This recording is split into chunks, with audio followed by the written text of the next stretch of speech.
My name is Louise, and I'm turning 34 this year. After college, I started working at a big company that most people know about. The pay was good, even for beginners, but it came with some downsides. I had to travel a lot for work and often worked extra hours and on holidays. It was tough, but I felt it was worth it. By the time I was 28, I got promoted to department head, which was unusual for a woman.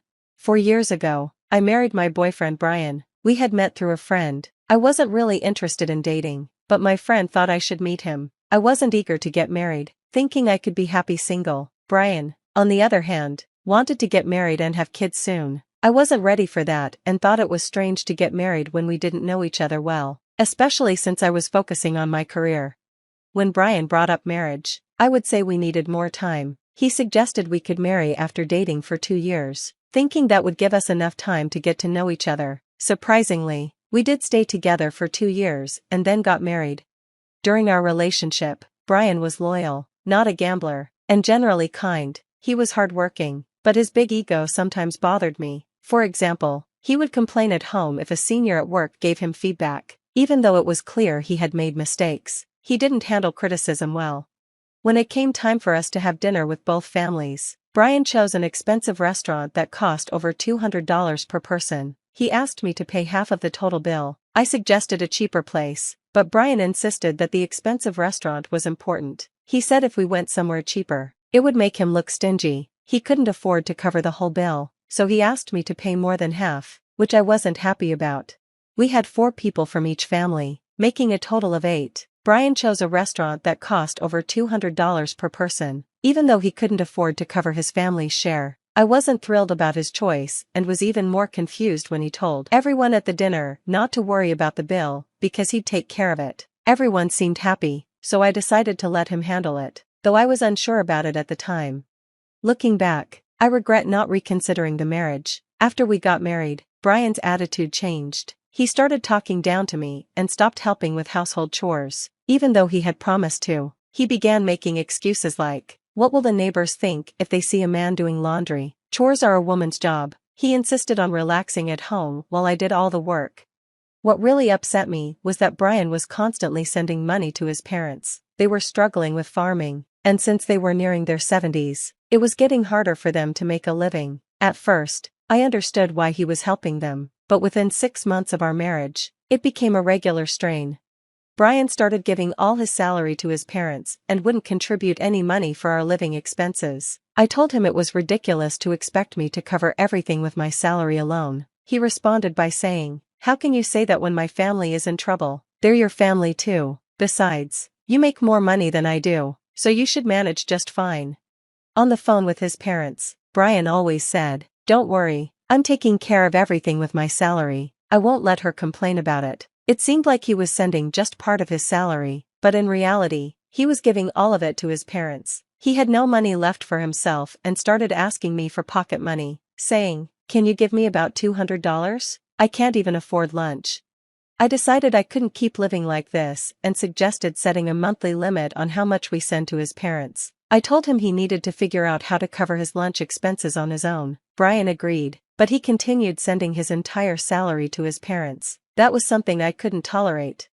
One day, I had to be away for a business trip for about 2 weeks. Brian complained, "What am I going to eat while you're gone? And what about my laundry?" Despite knowing my job required frequent travel, I was frustrated by his childishness and told him to figure it out himself. I suggested he could go stay with his family if he needed help.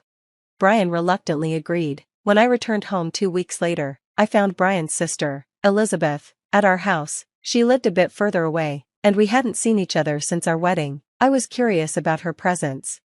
When I got home, Elizabeth greeted me with a big smile, saying, "Hi Louise, it's been a while." "Oh, and the money, you were a lifesaver. Thank you so much." She was so cheerful that I didn't even have time to unpack my luggage before asking her, "Money? What are you talking about?" Elizabeth replied without hesitation, "Brian said since you have some savings, he'd use them as startup capital for my business. He mentioned that you had at least $1 million saved up." Just then, Brian walked in, holding my passbook and seal. As soon as he saw me, he said, "Oh, welcome back. Perfect timing. I'm going to give your savings to Elizabeth. You know she's a nail artist and has always wanted her own shop. She's been saving up, but she's about $1 million short. I remember that you have exactly $1 million saved, so I told her she could have it. He handed the passbook and seal to Elizabeth, smiling, and said, "You're lucky, this will help make your dream come true, be grateful." I couldn't hold back my frustration any longer and snapped, "What are you talking about? That's my money. Why are you making this decision on your own? I'd understand if you wanted to lend it, but then there should be a promissory note and a repayment plan, but just giving it away without asking me?" I took the passbook and seal back from Elizabeth. Brian looked at me and said, "We're family, aren't we? It's ridiculous to need a promissory note for family members. Besides, we're not lending it, we're giving it. You don't even have a hobby because you're always working. It's a waste to just keep the money. Elizabeth has a dream. Don't you think it's more meaningful to use it to help her?" He glared at me as he finished speaking. I realized that Brian was someone I couldn't communicate with. Just as I was about to give up on the conversation, Brian said, "This money is too good for you. I'm giving it to Elizabeth because you'd only waste it. You can just work and save up again. If you want to keep arguing, we can get divorced." That gave me an idea. I quickly responded, "All right, let's get a divorce. I'll draft the divorce papers and send them to you. I'll come to pick up my things soon. Until the divorce is finalized, I'll stay at a hotel. Goodbye for now." With that, I grabbed my luggage from my business trip and left the house. Brian was shocked by my sudden decision, but he soon began sending multiple texts, saying things like, "You can still come back if you apologize now," and "Elizabeth says she'll forgive you if you give her the money. Stop being stubborn and come back." I ignored all his messages. The next day, I went to the city hall and mailed the signed divorce papers. Even then, Brian kept texting, asking if I was sure about this and telling me he was going to submit the papers. I simply replied, "Please submit them as soon as possible," and ignored the rest of his texts. The divorce was finalized sooner than I expected. A week later, while Brian was at work, I moved my things to my new place. When Brian texted me about submitting the divorce papers, he said, "I feel great being able to divorce an ugly woman like you. We are strangers now. Make sure you divide our property properly." I decided not to take most of the furniture and appliances. Instead, I deposited half of the small savings we had accumulated during our marriage into Brian's bank account and left it there. That night, I received numerous calls from Brian. At first, I ignored them, thinking it was just the beginning of his usual drama, but soon, Elizabeth also started calling me. Eventually, I answered the phone, and Brian immediately yelled, "What happened to dividing the property? This is ridiculous, there's only $800 in this account." I thought, just as I expected. I told him, "Look, I did divide the property. We originally had $1,600 in our joint account. I left you with half, so that's $800. All the furniture and appliances were bought after we got married, so I left them behind. That's a fair division, don't you think? I ended up with less than you." Brian wasn't convinced. He said, "What are you talking about? You should have had $1 million in savings, so half of that, $500,000, should be mine, and you got an inheritance from your grandpa, which should be half mine too." I was stunned and couldn't help but laugh. I had expected this. Otherwise, I don't think Brian would have agreed to the divorce so easily. I managed to stop laughing and explained, "Brian, property division is about marital assets. My savings from before we got married and my inheritance are not considered marital assets. I consulted a lawyer and divided our marital assets properly. The money we saved after marriage was all earned by me. Remember, you never contributed to our household expenses. Be grateful I even divided the savings." Brian insisted, "You're lying. There's no way that's true. Hand over the money properly, or I'll sue you." His voice was shaky with desperation. I calmly replied, "Go ahead, do what you need to do. If you want to pursue legal action, go ahead." I told Brian, "I haven't deceived you, and I divided the property fairly. I'm not afraid of being sued." Hearing this, Brian panicked and said, "Wait, let's forget about the divorce. I was wrong. Come back to me." He was backpedaling and asking for reconciliation. I replied, "What are you talking about? The divorce is finalized, and I have no intention of going back. This is not a joke. Since this is the end, let me tell you, if you plan to stay in the house, you need to pay the rent yourself. It's about $1,800 a month. You probably didn't know because you've never paid for it." Brian weakly responded, "There's no way I can afford that." I told him, "If you can't pay, then you need to leave. That's not my concern anymore."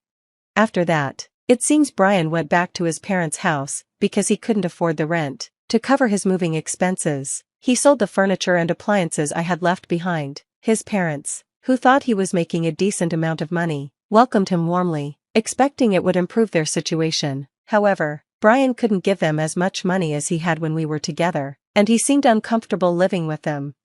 Elizabeth, who had been preparing to start her own business with the money she expected from Brian, was forced to halt her plans when she didn't receive any of my savings. This setback caused her a lot of trouble, and Brian seemed to be having a hard time with her as well, but that was no longer my problem.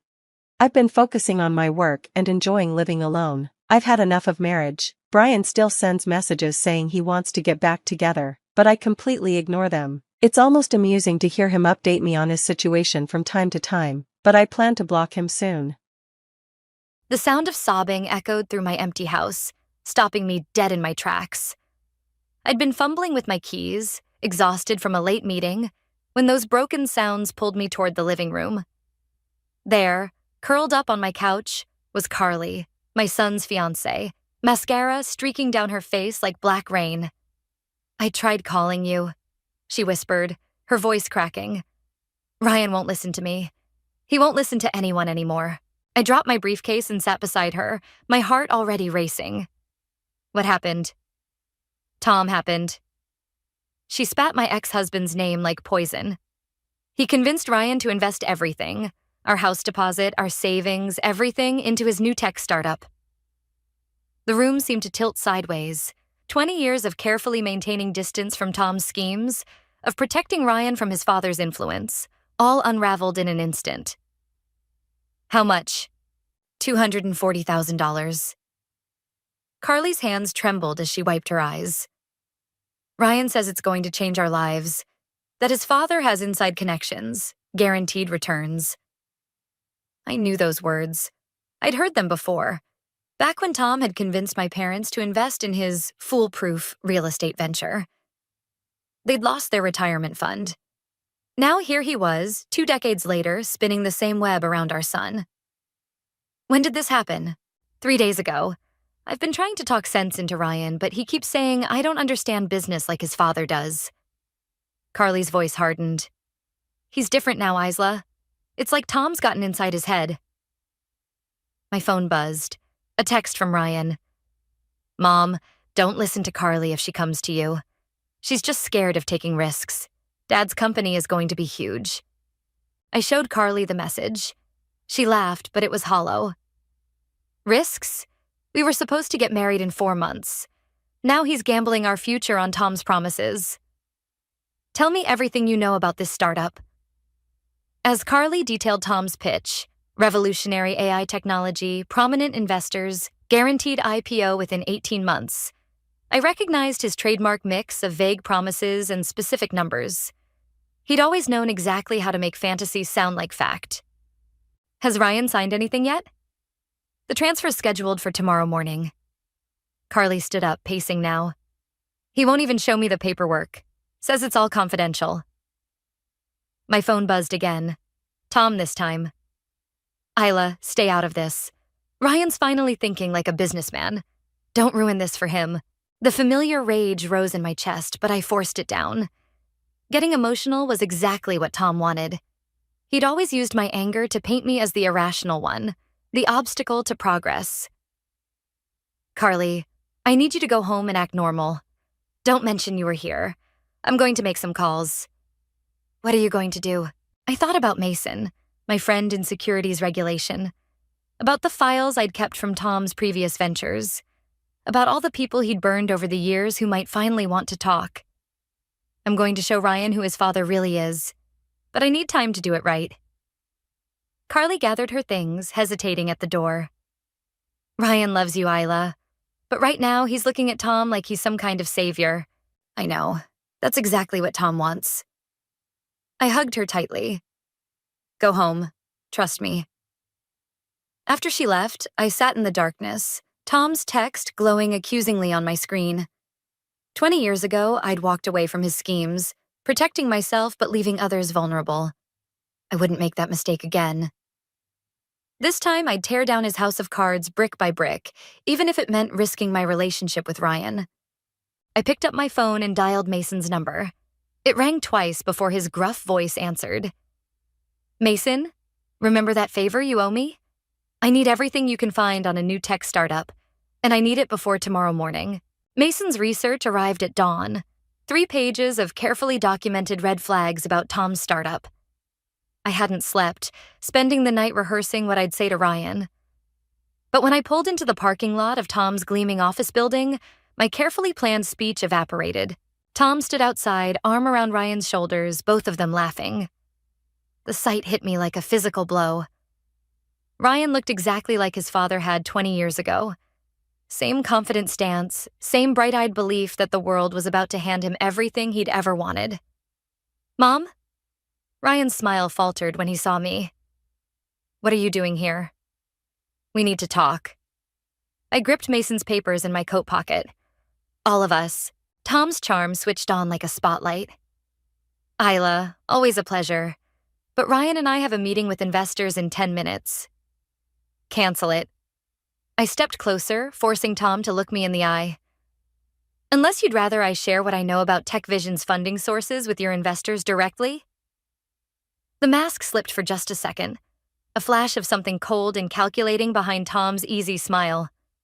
Ryan, why don't you head upstairs? Your mother and I need to catch up. No. I kept my voice steady. Ryan stays. He needs to hear this. Hear what? Ryan moved closer to his father. Mom, if this is about Carly, it's about the shell companies. I pulled out Mason's papers. 3 of them, all registered in the Cayman Islands, all feeding money into TechVision through a series of fake investments. Want to explain that, Tom? Tom laughed, but I caught the tension in his shoulders. Business structures are complicated, Isla. Not everything is a conspiracy. The same business structures you used in 2008? When you convinced my parents to invest their retirement fund in your revolutionary real estate venture? Ryan's head snapped toward his father. What's she talking about? Ancient history. Tom waved his hand dismissively. Your mother never understood. They lost everything, I cut in. Just like the investors in your 2012 venture and your 2015 startup. Different names, same pattern. Create buzz, collect investments, then the company mysteriously fails while the money disappears offshore. Dad? Ryan's voice had lost its certainty. Is that true? Of course not. Your mother's always been jealous of my success. Tom's smile turned sharp. Remember who paid for your college, Ryan? Remember who's offering you a real future, not just small-town mediocrity. The money's gone, isn't it? I pressed. TechVision's AI technology doesn't exist. You're using Ryan's investment to pay off your last round of investors, aren't you? Tom's facade cracked. You don't know what you're talking about. I have proof.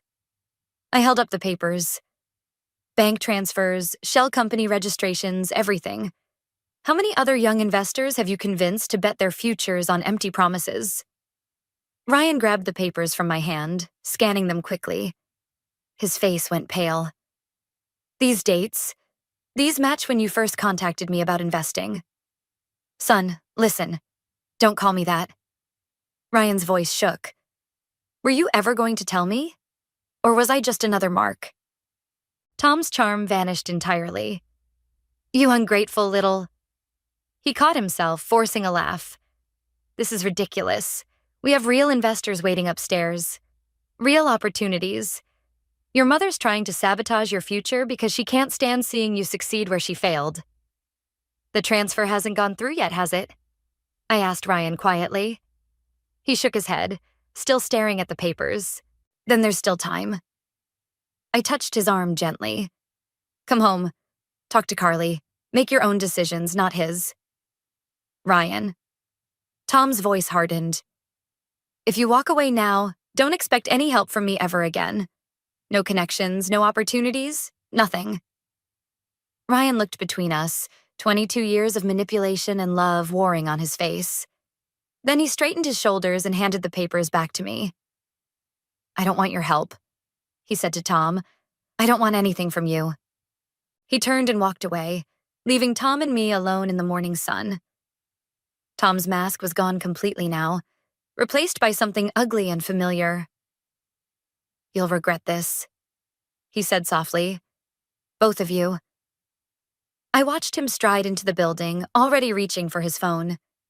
He'd find new investors, new victims, unless I stopped him. "No," I whispered to his retreating back. "This time, you'll regret it." I pulled out my phone and dialed Mason's number again. It was time for phase 2. Mason's office felt like a war room, scattered with documents and empty coffee cups. 3 days of digging had revealed the full scope of Tom's deception, each layer darker than the last. "Your ex-husband's been busy." Mason tapped his keyboard, bringing up another spreadsheet. "Tech Vision's just the tip of the iceberg. He's running at least 4 other schemes under different names." I leaned closer to the screen, my stomach churning. Those investment amounts, all from young professionals, mostly children of his old victims. Mason's voice hardened. "He's targeting them specifically, using their parents' financial struggles as motivation. Don't end up like them, that sort of pitch." My phone buzzed. Another message from Ryan. He'd been staying with Carly, trying to process everything. I opened it, then wished I hadn't. "Dad called. Says he can prove you're lying. Wants to meet." "Isla?" Mason touched my arm. "What is it?" Before I could answer, his office door burst open. Carly stood there, mascara streaked across her face. "Ryan's gone." "What do you mean, gone?" "He left this morning to meet Tom. Said he needed to hear both sides." She thrust her phone at me. Then I got this email. The screen showed a formal letter from Tech Vision's legal department threatening action against Ryan for corporate espionage. According to the document, he'd stolen proprietary information during his last visit to Tom's office. "It's complete bullshit," Mason said, reading over my shoulder. "But it'll tie him up in legal fees for years if Tom pursues it." "That's not all." Carly's voice cracked. "Tom's offering to drop everything if Ryan recommits to the investment. Double the amount this time." The room spun slightly. "Where are they meeting?" "The Marina Hotel, some kind of investor lunch." Carly grabbed my arm. "Isla, he's going to take the deal. He called it fixing things." I checked my watch. 40 minutes until noon. "Mason, send everything we have to your contact at the Securities Commission. Everything. That'll trigger an immediate investigation." He hesitated. "Tom will know it was you." "Good." I grabbed my coat. "Carly, come with me. Ryan needs to see who else Tom's hurt."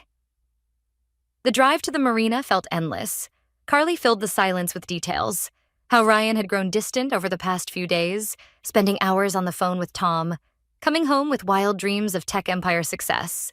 We found them in the hotel's restaurant, Tom holding court at a table full of young faces. Ryan sat beside him, shoulders tight, staring at a stack of papers. "Just sign here, son." Tom's voice carried across the room. "Show everyone you're not afraid of real success." I scanned the other faces around the table. A young woman with her father's tired eyes, 2 brothers wearing identical expressions of desperate hope. All children of Tom's previous victims, all carrying their parents' broken dreams. "Ryan." My voice cut through the murmur of conversation. "Before you sign, there's something you need to see." Tom's charm never wavered. "Isla, this is a private business meeting." "Show them, Carly." She stepped forward, opening her laptop. On the screen, a video began playing. Tom's previous victims sharing their stories. The parents of everyone at that table describing how they'd lost everything. "Turn that off," Tom snapped, but the young woman was already standing. "Dad?" Her voice shook. "Is that why you couldn't afford my college?" The brothers exchanged glances. "Our parents' bankruptcy." Ryan stared at the screen, then at the papers in front of him. "You said they were just bitter about missing out. That they didn't have the vision to stay invested." "They didn't understand business," Tom started, but Ryan was already standing. "Like I don't understand?" He looked around the table. "Like none of us understand? How many times have you run this same con?" "Ryan, son, I saw the legal threats." Ryan's voice was ice. Trying to blackmail me into investing more? That's what a father does?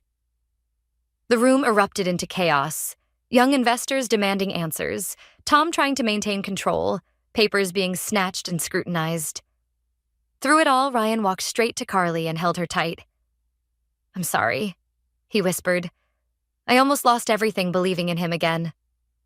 I watched Tom's carefully constructed world crumble, satisfaction warring with old grief.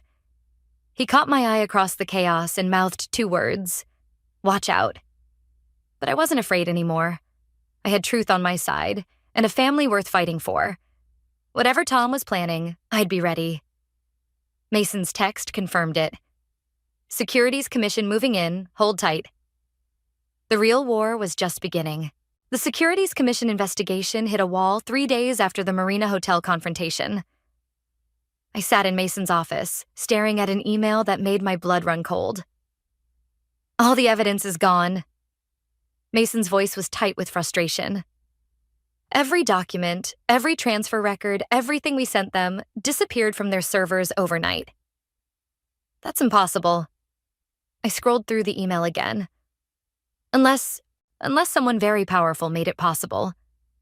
Mason leaned back, rubbing his temples. Tom has friends in high places, Isla. Friends who owe him favors. My phone lit up with a text from an unknown number. "Back off while you still can. T." The office door opened and Ryan burst in, his face ashen. "Mom, they're freezing my accounts. All of them. The bank says it's part of a fraud investigation. Against me." I felt the trap closing. Tom hadn't just been threatening legal action. He'd been laying groundwork. What exactly did they say? That I'm under investigation for attempting to defraud Tech Vision investors. Ryan's hands shook as he pulled out a formal notice. "They're saying I tried to sabotage the company to manipulate stock prices. There's evidence, Mom. Evidence I've never seen before." Mason grabbed the notice, scanning it quickly. "This is sophisticated. Forged emails, backdated documents. He's trying to make Ryan the scapegoat for everything." My phone buzzed again. Tom this time, not hiding behind unknown numbers. "Let's talk. Just us. Or Ryan loses more than his money." "Don't." Ryan grabbed my arm. "He's trying to separate us, divide and conquer like always." But I was already reaching for my coat. "Mason, start calling in favors. Anyone who might have dirt on Tom's real operations. Ryan, go home to Carly. Don't talk to anyone about this." "Mom, trust me." I squeezed his hand. "I won't let him win. Not this time." The drive to Tom's office felt like entering enemy territory. Security waved me through. They were expecting me. Tom stood at his window, backlit by the setting sun, looking every inch the successful businessman he pretended to be. "You should see your face right now." He didn't turn around. "Same expression you had when you first figured out what I really am. Remember that day?" "I remember everything." I stayed by the door. "What do you want?" "Want? I want you to understand consequences." Now he turned, smile sharp as broken glass. "Actions have ripples, Isla. Your little crusade? It's not just hurting me anymore." He tossed a file onto his desk. Inside were photos. Ryan at college, at parties, at work. Documents showing transactions I knew he'd never made. Emails he'd never written. "Stop this." My voice didn't shake. I wouldn't give him that satisfaction. "I will. When you publicly retract everything. Tell the Securities Commission you made it all up out of spite. Watch me succeed while you and Ryan go back to your small, safe lives. Or Ryan goes to prison for fraud. His future, his reputation, everything, gone." Tom's smile widened. "Choose, Isla. Your revenge or your son's life." My phone vibrated. A message from Mason. "Don't give in. Found something big. Need 24 hours. Tom watched me, confident in his victory. He'd always been good at forcing impossible choices, backing people into corners until they broke. "You're right," I said quietly. "Actions have ripples." His smile faltered slightly. "So you'll do it?" I walked to his desk, picked up the file of fabricated evidence. You know what I remembered today? That safe in your old office, the one you thought I never found. The smile vanished completely. What? 20 years of secrets, Tom. 20 years of real evidence I kept, just in case. A complete lie, but I saw the flash of fear in his eyes. Want to talk about ripples? You're bluffing. Maybe. I turned toward the door. You have 24 hours to clear Ryan's name and drop everything, or we'll see whose evidence is more convincing. You wouldn't dare. Watch me. I walked out, heart pounding, praying Mason's lead was as big as he promised. Because I'd just started a countdown I couldn't stop, and Tom wasn't a man who handled desperation well. The game had changed. Now we were both playing for keeps.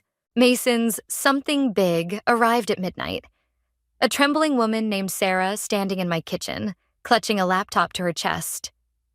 She was Tom's accountant, Mason explained quietly. Until 3 days ago. Sarah's fingers shook as she opened files. He doesn't know I kept copies.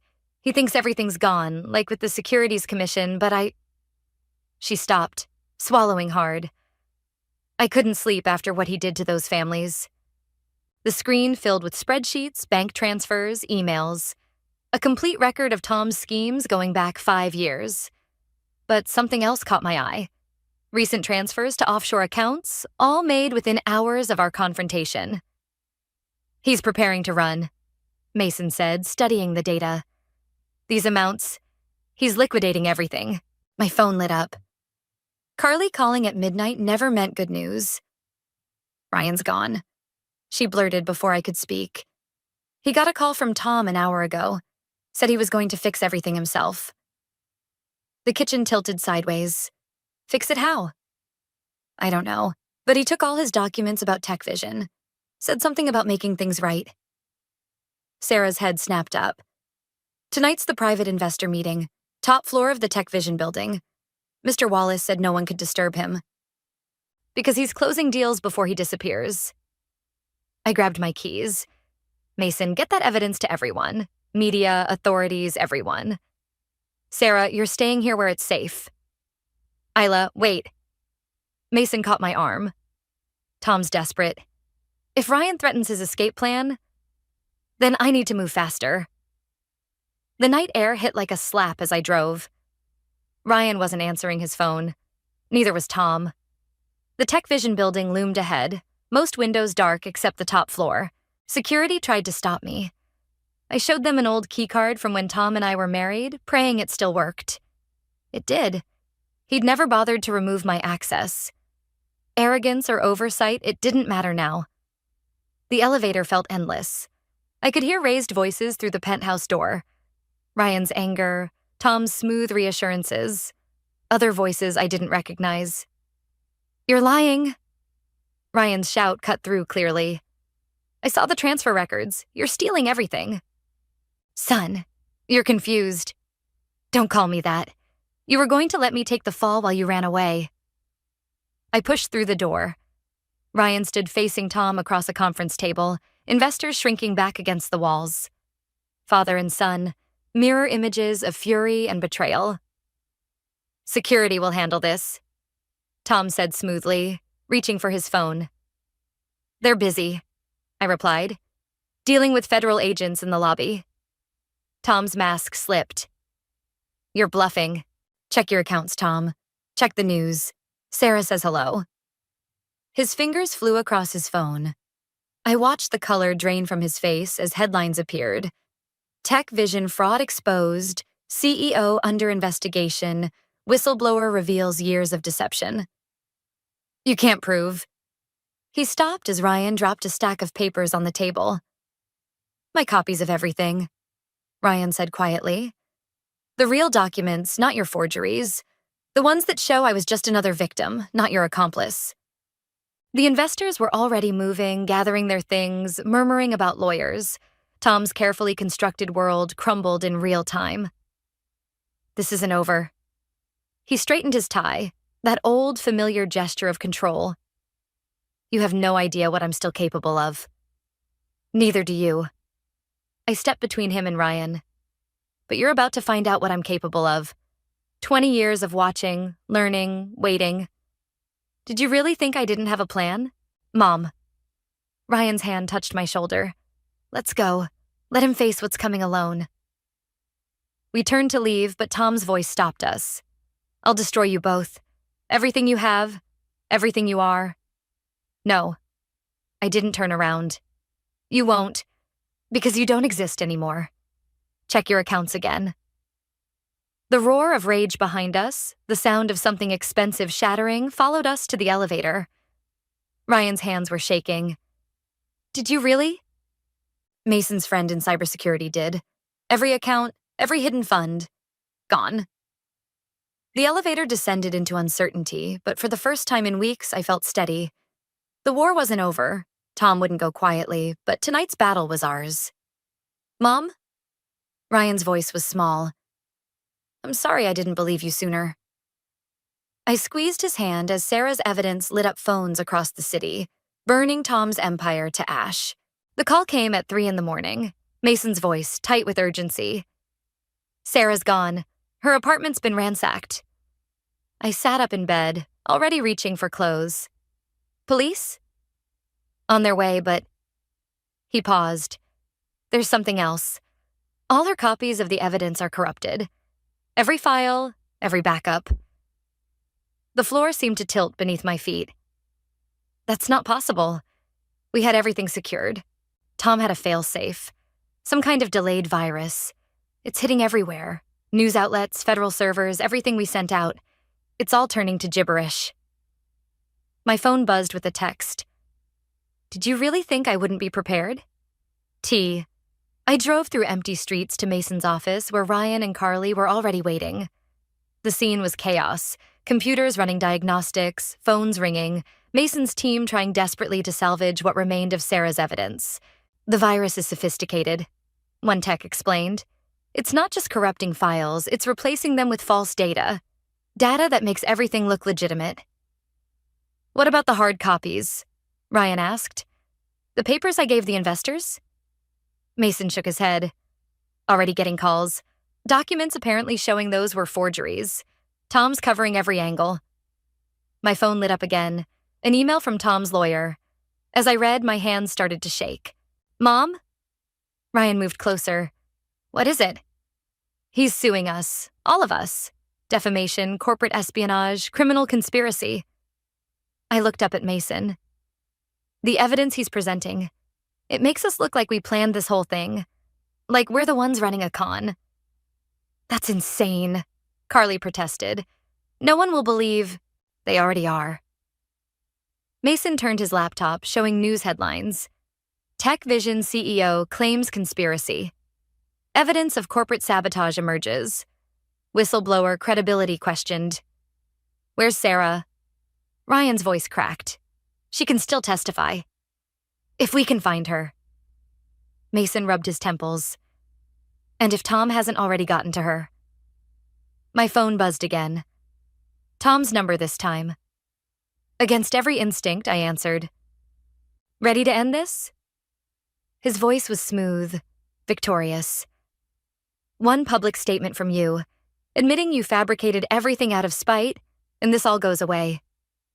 Ryan keeps his freedom, your friend Mason keeps his license, and poor Sarah, well, let's say she'll be able to come home. You son of a... Careful, Isla. Everything you say is being recorded. For legal purposes, of course. He chuckled. You have 1 hour to decide. Tick-tock. The line went dead. I looked around the office, at Ryan's pale face, at Carly's tears, at Mason's defeated slump. He's won, Ryan whispered. Hasn't he? Before I could answer, Mason's computer chimed. A video call from an unknown number. When he answered, Sarah's face appeared, bruised but alive. I'm safe, she said quickly.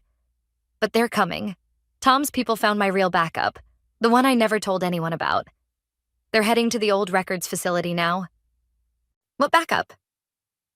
Mason leaned forward. Paper trails, years of them, in a storage unit under my grandmother's name.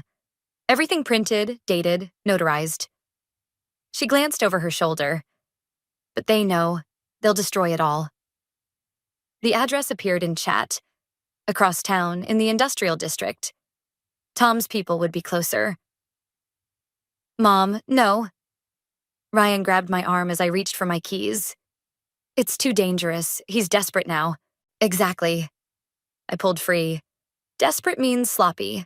Desperate means mistakes. Then I'm coming with you. No. I faced him fully.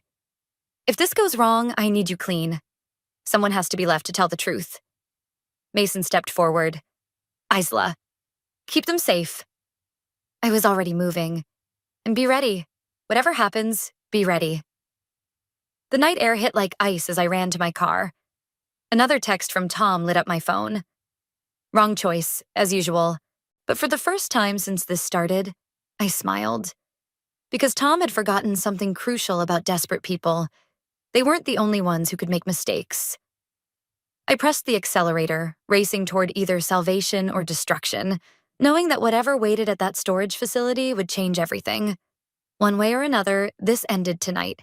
The storage facility loomed ahead, a maze of identical metal doors under flickering fluorescent lights. 2 black SUVs were already parked outside.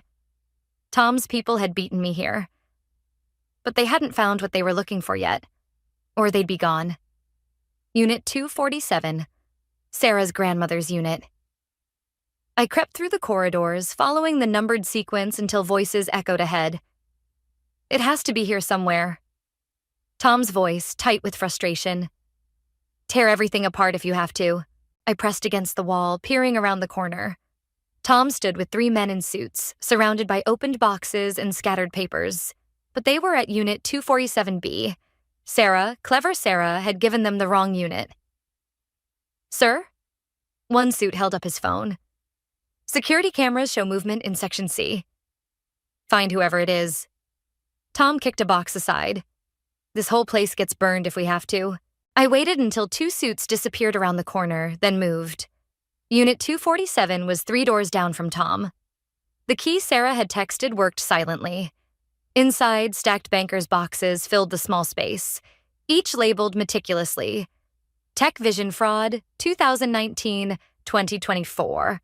Offshore accounts, investor lists. 20 years of Tom's crimes preserved in paper and ink.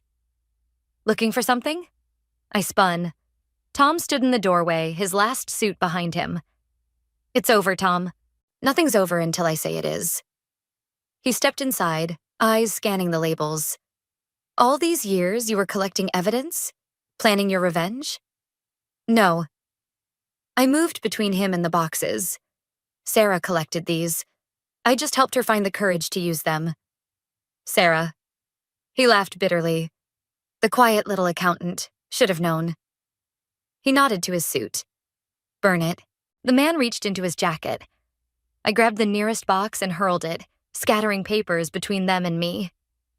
Tom lunged forward, but I was already moving, slamming into him with 20 years of pent-up rage. We crashed into the hallway. The suit's lighter fluid splashed across the floor, igniting instantly. Smoke filled the narrow space.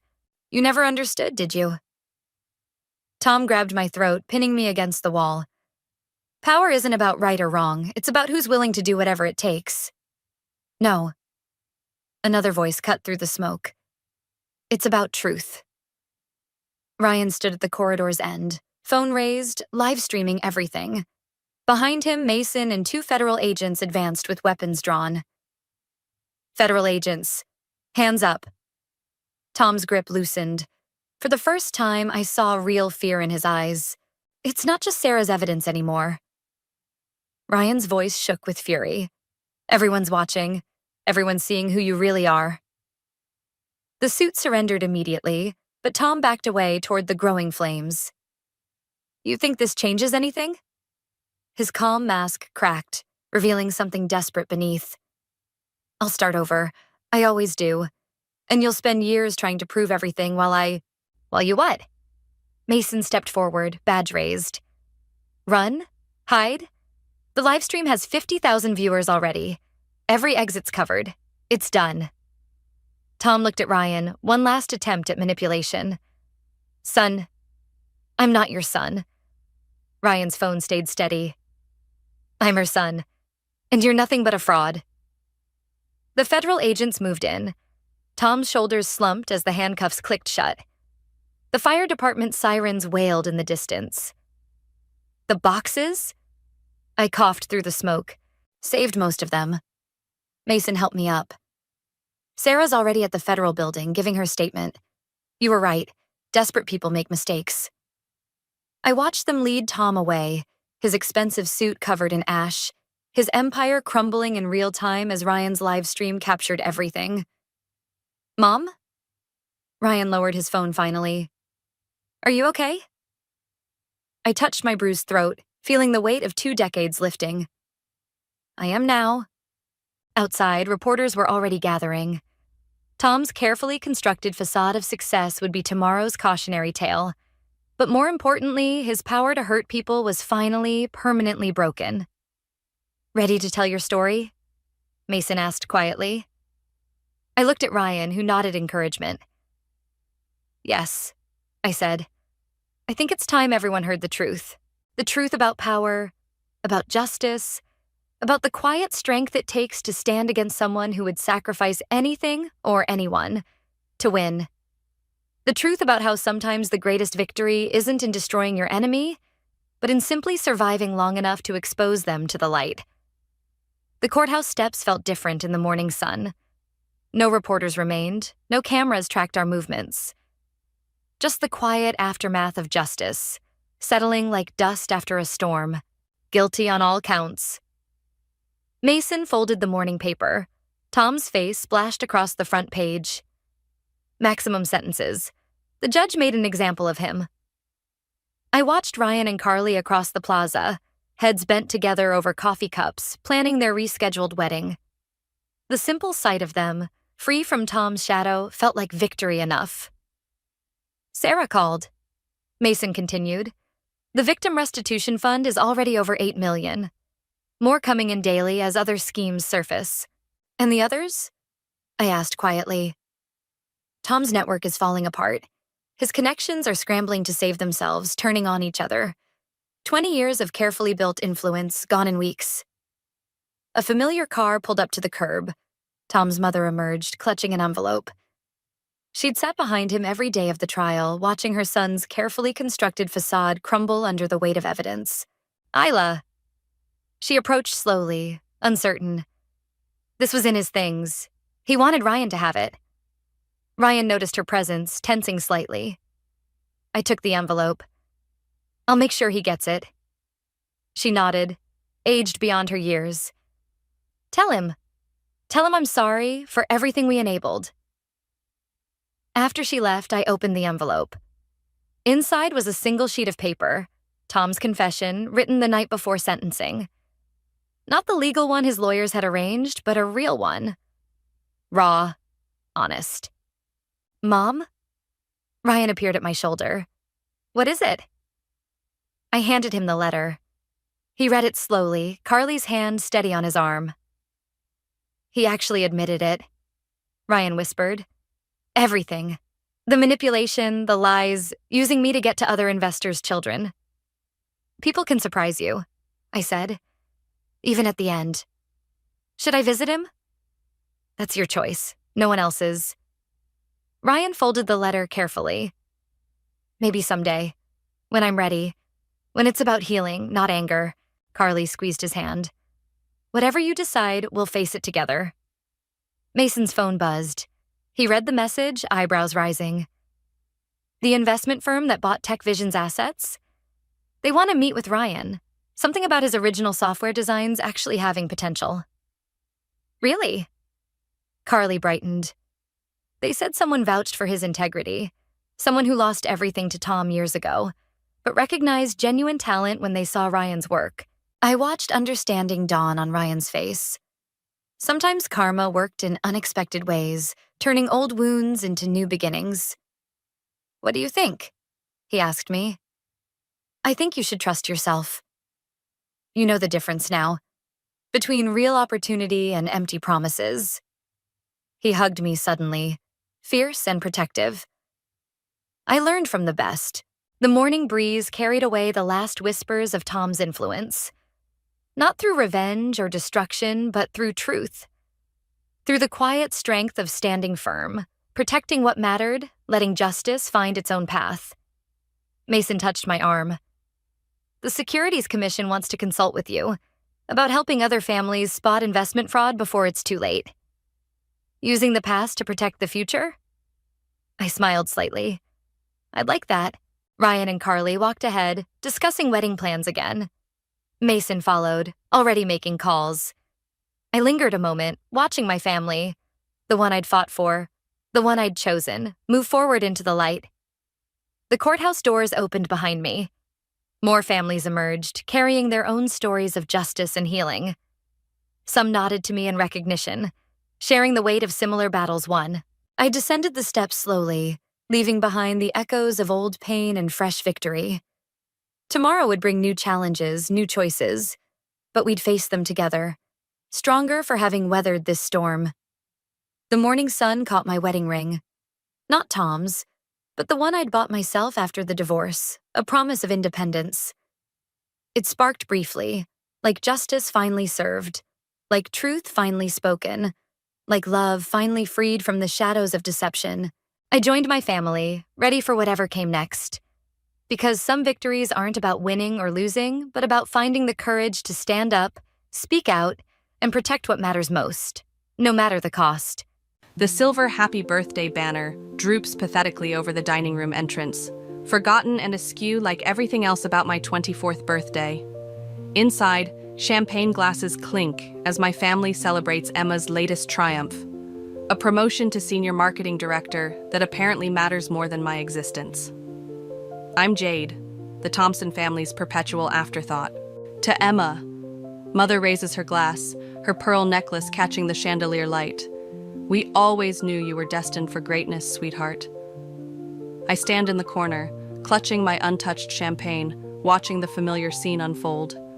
Emma basks in the attention, her perfectly manicured hand resting on her husband Ryan's shoulder while their kids, Lucas and Mason, chase each other around the dining table. Such an achievement at 31, Father beams, his pride practically radiating. The youngest senior director in the company's history.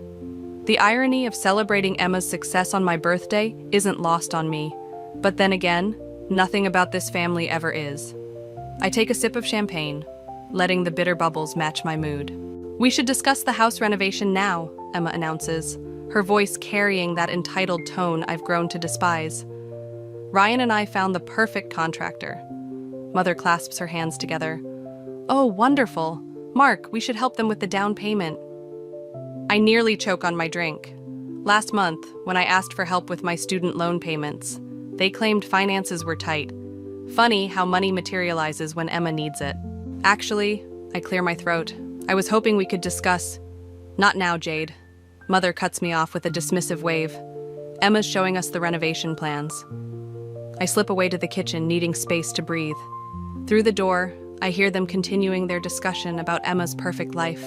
Perfect children, perfect everything. The sound of their voices draws me toward the study, where I overhear Father speaking in hushed tones. Lisa, we can't keep doing this. The investments for Emma's house, the private school for the boys, it's stretching us thin. Mark, she needs our support. She's building a life for our grandchildren. But what about... Shh! Someone might hear. I step back, my hand trembling as I set down my glass.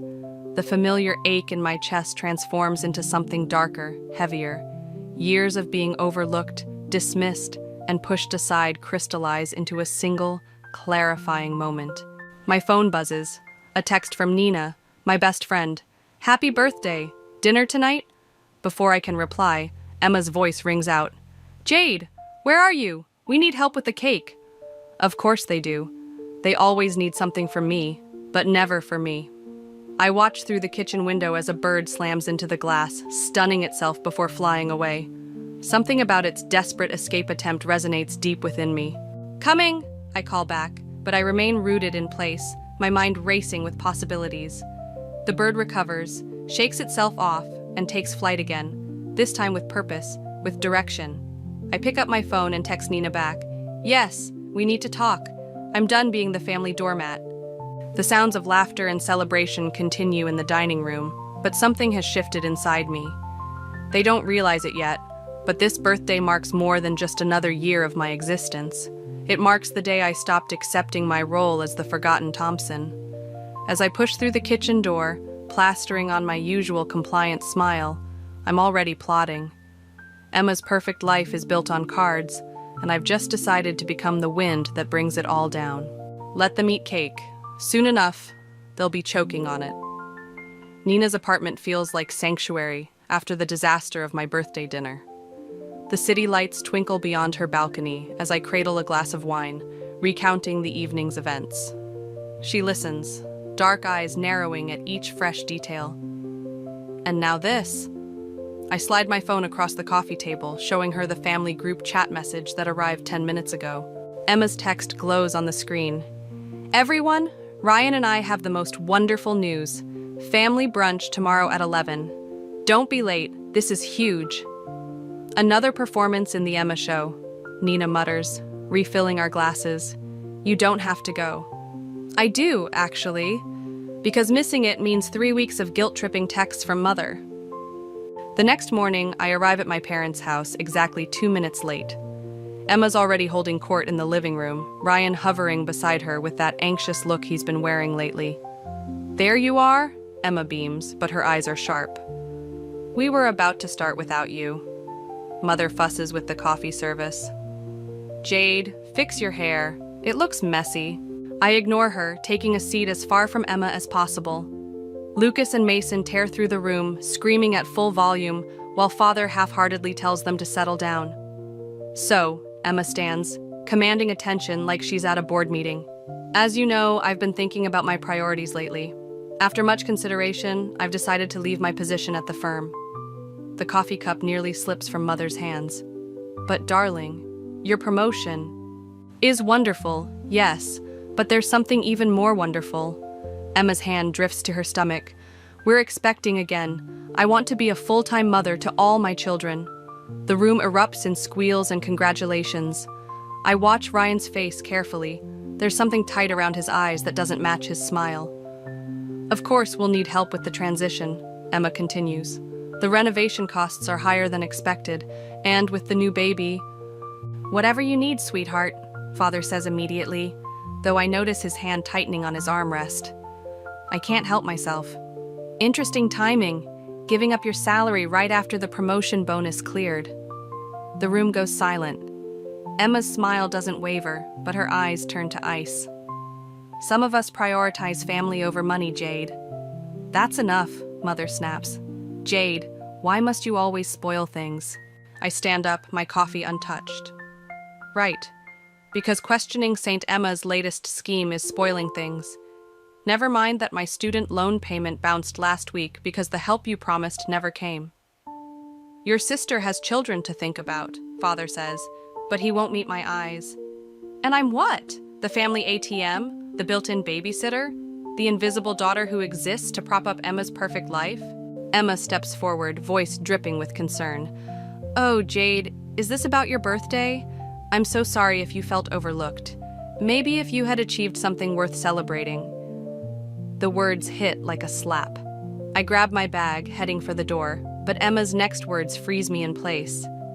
Actually, since you brought up money, Ryan and I could use your help with Lucas and Mason this summer. 3 days a week? We can't afford a nanny with the renovation costs, and you're between real jobs anyway. I turn slowly, taking in the scene. My parents nodding approvingly, Ryan studying the floor, Emma's perfectly practiced expression of sisterly affection.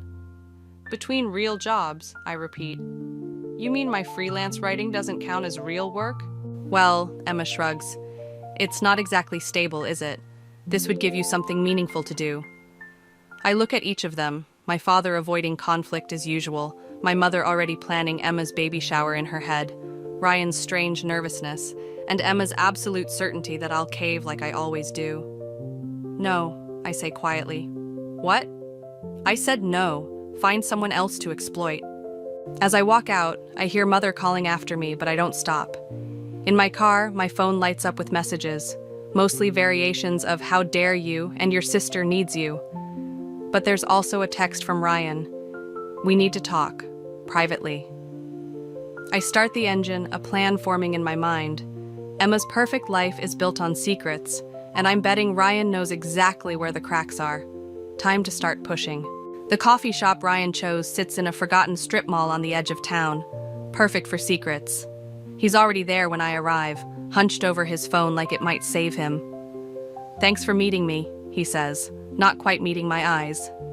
His wedding ring taps a nervous rhythm against his cup. You said it was important. He glances around before sliding a folder across the table. Emma doesn't know I'm here. If she finds out, inside are bank statements, investment reports, and loan documents. My hands start shaking as I read. The numbers don't make sense. Hundreds of thousands missing, high-risk investments, massive withdrawals. She's been using father's power of attorney, I say, the pieces clicking together. The renovation money? Isn't for renovations, Ryan's voice cracks. She's trying to cover my mistakes. I got in deep with some people, gambling. A bitter laugh escapes me. And naturally, Emma's solution was to steal from our parents. Your father's retirement fund is almost gone. His words hit like bullets. The house equity, too. She keeps saying she can fix it, that one big investment will turn everything around. My phone buzzes. Mother, probably with another guilt trip about the brunch disaster. I silence it. Why tell me this? Ryan runs a hand through his hair. Because she's pregnant again and I can't. The people I owe, they're not patient. She thinks throwing more money at it will help. But it's making everything worse. How convenient that she's quitting her job now. No paper trail linking her to the investments when it all falls apart. Jade, please, I know we've treated you. Save it. I gather the documents, my mind racing. Does anyone else know? No, Emma's too proud, and your parents trust her completely. I stand, tucking the folder into my bag. I'll need copies of everything. What are you going to do? The fear in his voice should make me feel something. Pity, maybe, or sympathy. Instead, I feel nothing but cold clarity. That depends on Emma. Later that night, I find her waiting outside my apartment. She's wearing her power suit, her armor for difficult conversations. We need to talk about your attitude, she says, pushing past me into the living room. Mother's upset, father's disappointed. How's the investment portfolio? I interrupt. She freezes for a fraction of a second, so brief anyone else would miss it. But I'm watching for it. I don't know what you mean. Really? Because I have some fascinating documents that suggest otherwise. Father's retirement fund? The house equity? Ring any bells? Her mask slips, revealing something ugly underneath. Ryan told you. He showed me everything. Though I have to admire your efficiency. Stealing from our parents while convincing them to fund your escape plan. That's impressive, even for you. You don't understand? Oh, I understand perfectly. Ryan gambles, you steal, and everyone else pays the price. Tale as old as time. She steps closer, voice dropping to a dangerous whisper.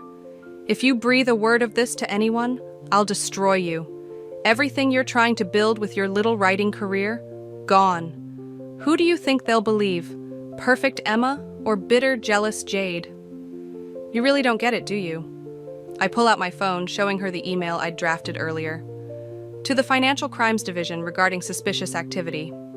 One click, Emma. That's all it takes. The color drains from her face. You wouldn't. Try me. I'm done being your safety net. I'm pregnant, she says, like it's a shield.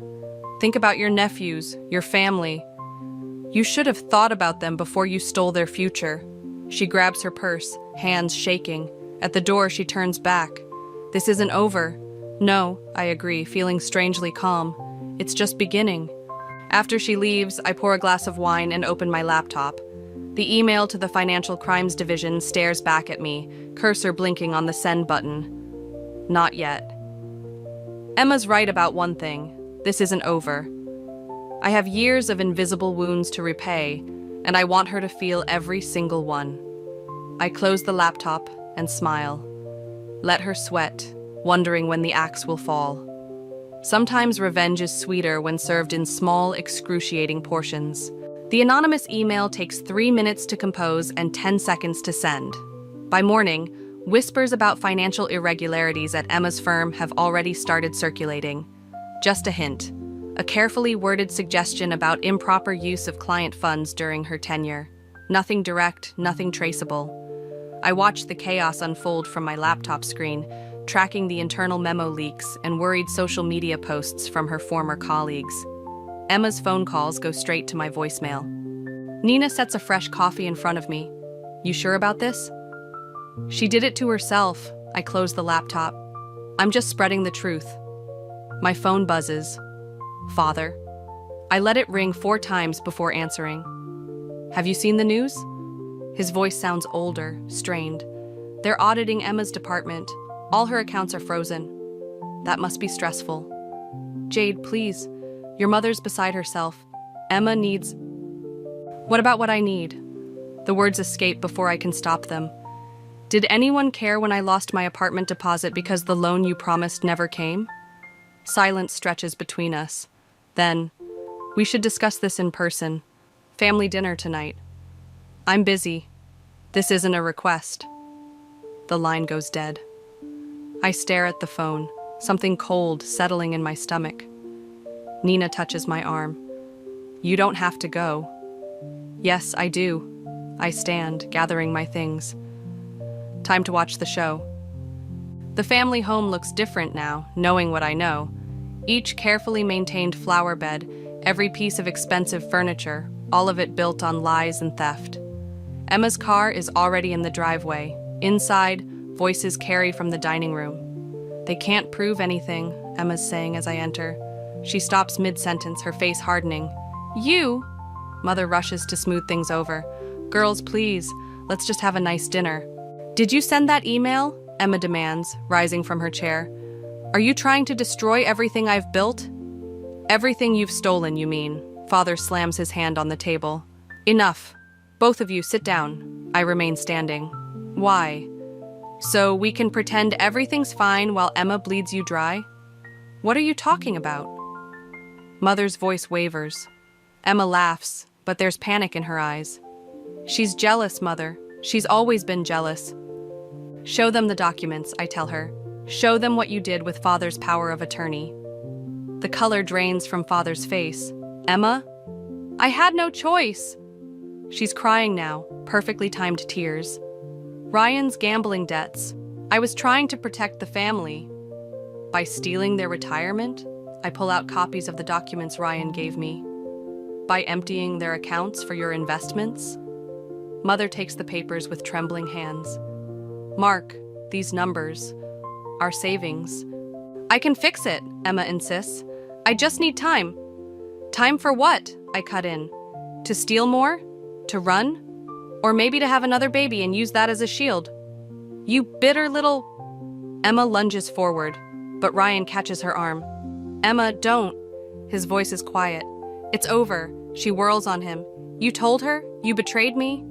The room descends into chaos. Mother sobbing, Father demanding explanations, Emma and Ryan arguing. I stand in the middle of it all, watching years of perfect family facade crumble. My phone buzzes again. A text from an unknown number. Interesting timing on that tip about Emma. Want to know what else she's been hiding? I slip out while they're still arguing, the text burning in my pocket like a live coal. The satisfaction I expected feels hollow, replaced by something darker. This isn't just about Emma anymore. Whatever she's involved in, it's bigger than family theft. Outside, the summer air feels thick with possibility. I could stop now, let the audit and family drama take its course. Or I could follow this new thread, see just how deep Emma's deceptions go. I text back one word. Everything. The reply comes instantly. Tomorrow, noon, Central Park bench by the lake. Come alone. I start my car, Emma's screams still echoing from the house. The game has changed. This isn't just revenge anymore. It's excavation, and I'm going to dig until there's nothing left to find. The park bench feels exposed, vulnerable. I check my phone, 11:58. A man in a charcoal suit approaches, his movements precise, deliberate. He sits without looking at me. Miss Thompson, your sister's quite the entrepreneur. Who are you?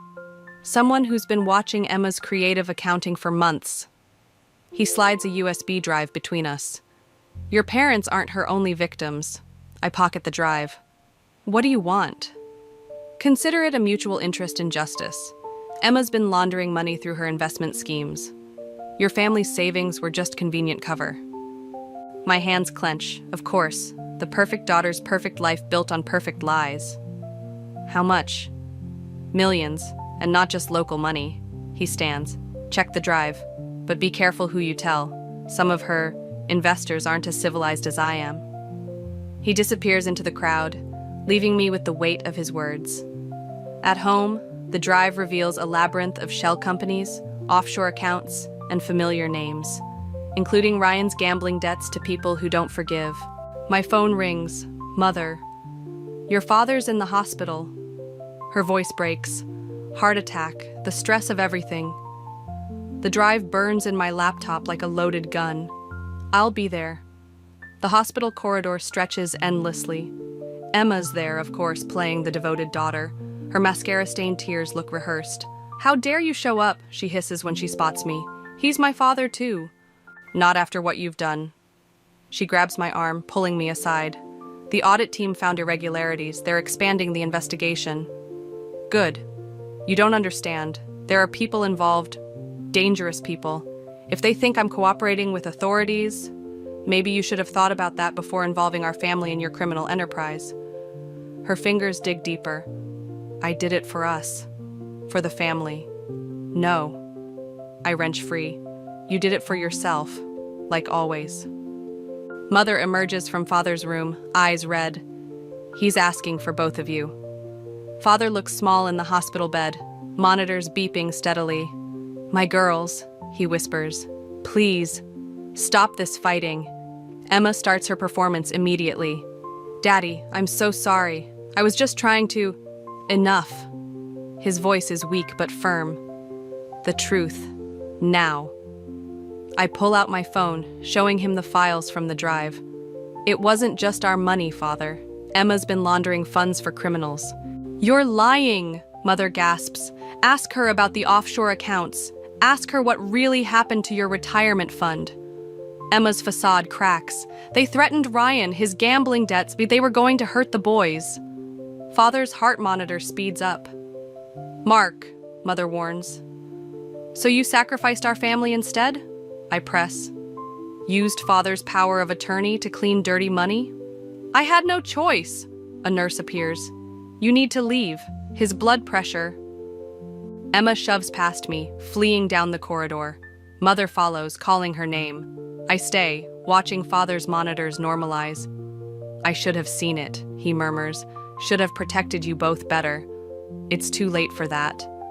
My phone buzzes, an unknown number. Decision time, Miss Thompson. The authorities get the evidence tomorrow. Your sister's associates won't be pleased.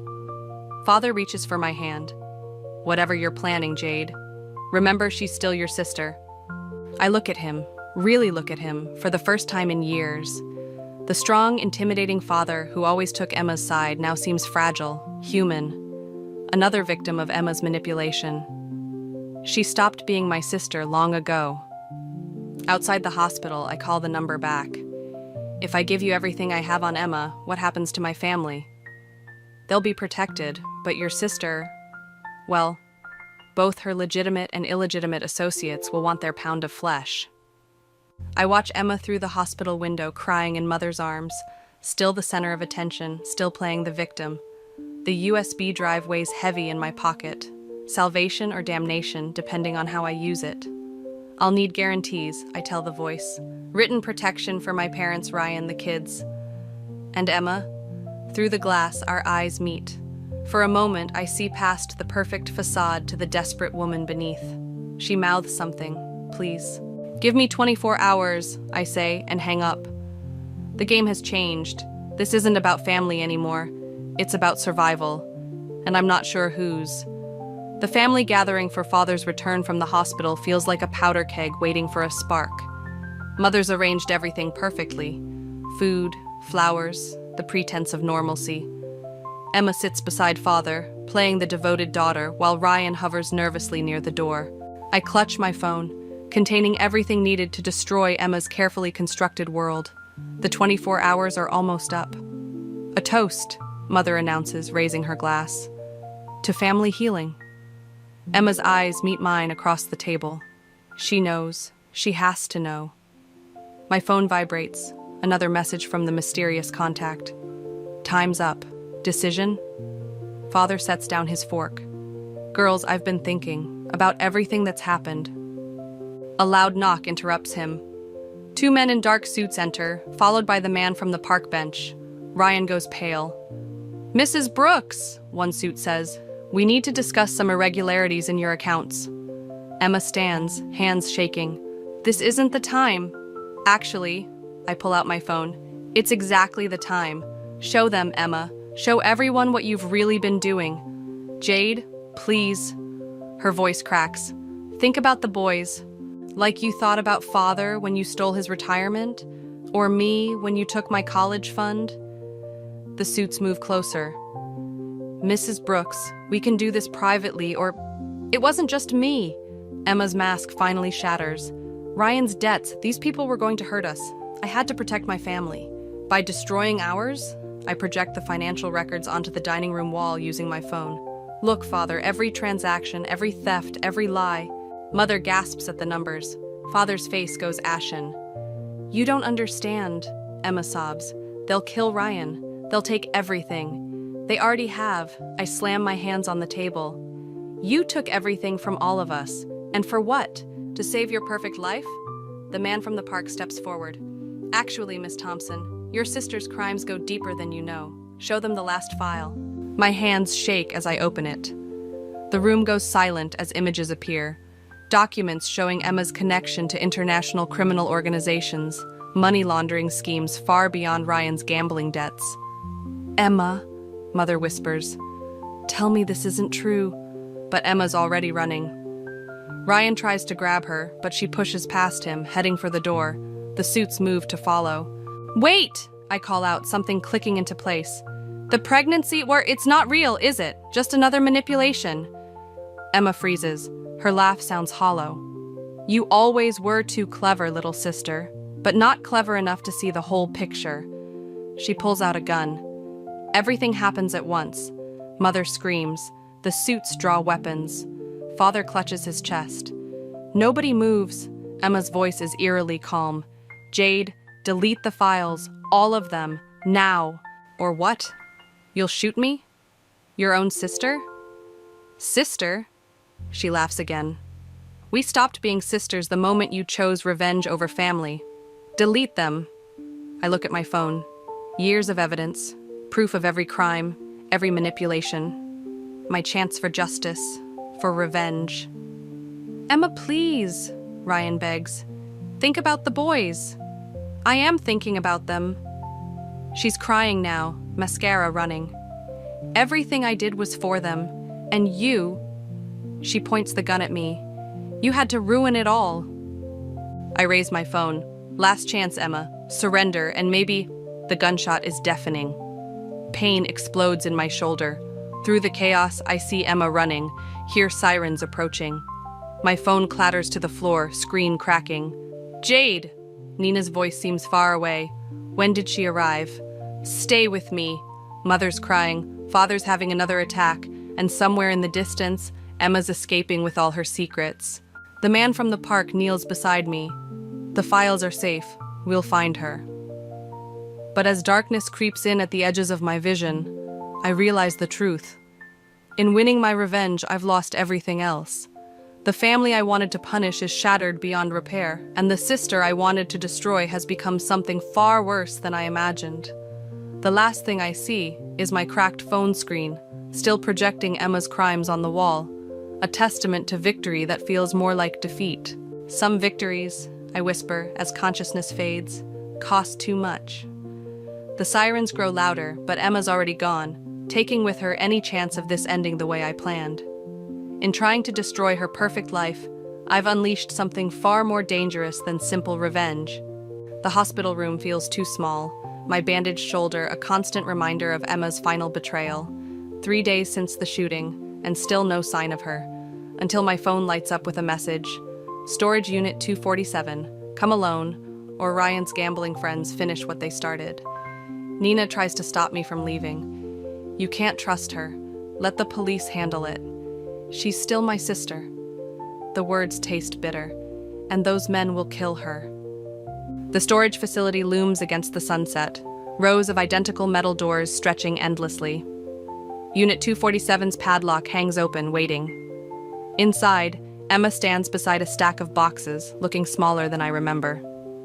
You came alone? I step inside. Unlike you, I keep my promises. Promises? She laughs, but it sounds wrong. Like promising to protect family? Look how well that turned out. You shot me. You destroyed everything I built.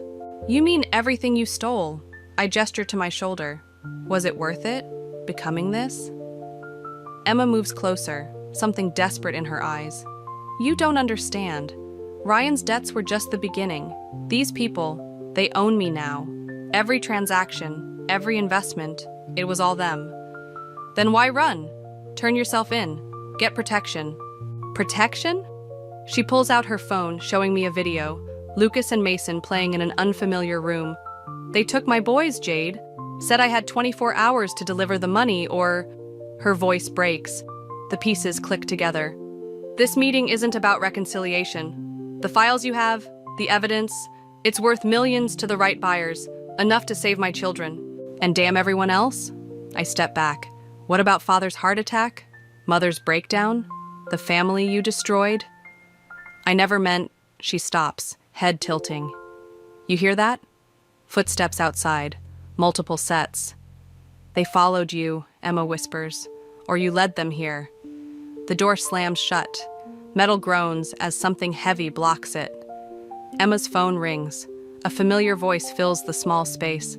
Ladies, thank you for making this easy. Where are my children? Emma demands. Safe, for now. But we need those files, Miss Thompson. All of them. Your sister's evidence could cause... complications. I pull out my phone. You want complications?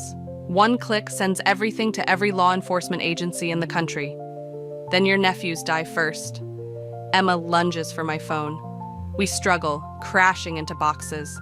My shoulder screams in pain. Give it to them, she begs. Please, they're just babies. Stop, I shove her back. Think, if we give them everything, we're both dead. The boys too, they'll never leave witnesses. Something shifts in Emma's expression. For a moment, I see my sister again, not the perfect facade or the desperate criminal, but the girl who once protected me from schoolyard bullies. The ventilation shaft, she whispers. It connects to Unit 245. Smoke starts seeping under the door. They're trying to flush us out. The files, the voice calls. 10 seconds or we do this the hard way. I look at my phone, then at Emma. Do you trust me? Never. She smiles sadly. But I don't have a choice. I hit send, not to the criminals or the police, but to Nina, along with our location and a prearranged signal. Help is coming, but we have to survive long enough. The smoke thickens. Emma boosts me toward the vent as pounding starts on the door. If we get out of this, I grunt, pulling myself up, you're still going to prison. I know. She coughs. But my boys... We'll have one parent who chose them over crime. I reach down. Now climb. We crawl through darkness as the storage unit fills with smoke. Behind us, the door gives way with a crash. They're in the vents, someone shouts. Emma grabs my ankle. Jade, I'm sorry for everything. Save it, we're not dead yet. Sirens wail in the distance. Nina came through. But as gunshots ring out below us, I realize this isn't over. Emma and I may survive this night, but our family will never be the same. Sometimes revenge doesn't end with a bang, but with two sisters crawling through darkness, running from the consequences of their choices. The courthouse steps feel colder than they should in summer. Emma stands before the judge in designer prison orange, her perfect posture finally broken. Mother clutches father's arm in the gallery, while Ryan sits alone, the boys mercifully absent. I touch my healed shoulder as Emma speaks. I accept full responsibility for my actions, she says, but her eyes find mine. The path to hell is paved with desperate choices. The sentence comes down heavy. 15 years. Mother sobs. Father stares straight ahead, aged decades in months. I remain seated as they lead Emma away, her final glance carrying something between hatred and understanding. Outside, Ryan approaches with papers in hand. The boys ask about you. Better than asking about their mother in prison. I take the documents, adoption papers. Emma's giving up custody to protect them from her crimes. They need family, he says quietly. They have you. They need more than a reformed gambling addict. He runs a hand through his graying hair. Emma wants you to be their guardian if anything happens to me. The irony tastes like ash. The sister who shot me now trusts me with her children's future. Nina waits by her car, watching. She's been my shadow through all this, keeping me from drowning in victory's hollow echo. I'll think about it, I tell Ryan. Father catches me before I leave. Was it worth it? Was what worth it? The revenge, destroying your sister, our family. I look at the courthouse where Emma disappeared. She destroyed herself. I just exposed the truth. And now, what's left for any of us? The question follows me home, where Emma's case files still cover my desk. Evidence of her crimes, her lies, her desperate attempt to maintain her perfect life. But beneath them lies something else. Childhood photos I couldn't bring myself to pack away.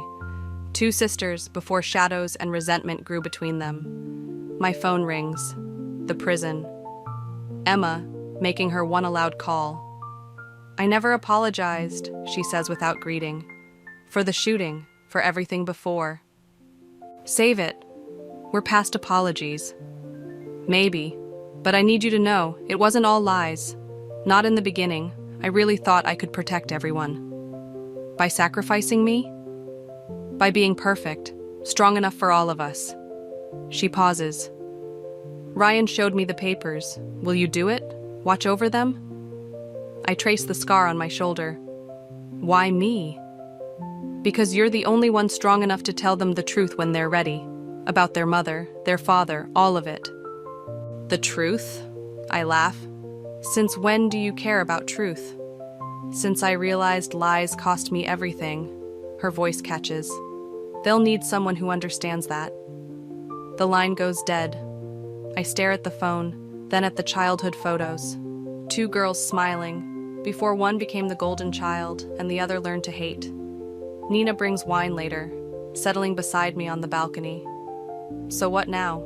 You won. Emma's in prison. The truth's out. Truth, I murmur. Funny thing about truth, it doesn't fix anything, just leaves wreckage to sort through. And the boys? I think of Lucas and Mason, innocent casualties of adult wars, of Emma's final request, not for forgiveness, but for protection of what matters most. Maybe that's the real revenge, I say finally. Not destroying Emma's perfect life, but building something better from its ruins. Something real. Nina studies me. Sounds less like revenge and more like redemption. Maybe they're the same thing in the end. Below, the city lights flicker like stars, each one a story of triumph or tragedy.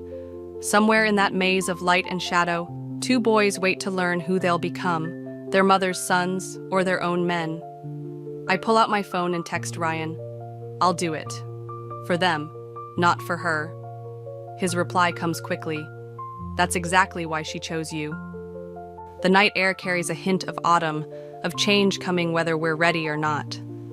I lift my wine glass, toasting the shadows of who we were and the uncertainty of who we'll become. Some victories leave scars deeper than any defeat. But maybe that's how you know they mattered. The sound of laughter drifts through the open window of my childhood home, a sound I wasn't meant to hear.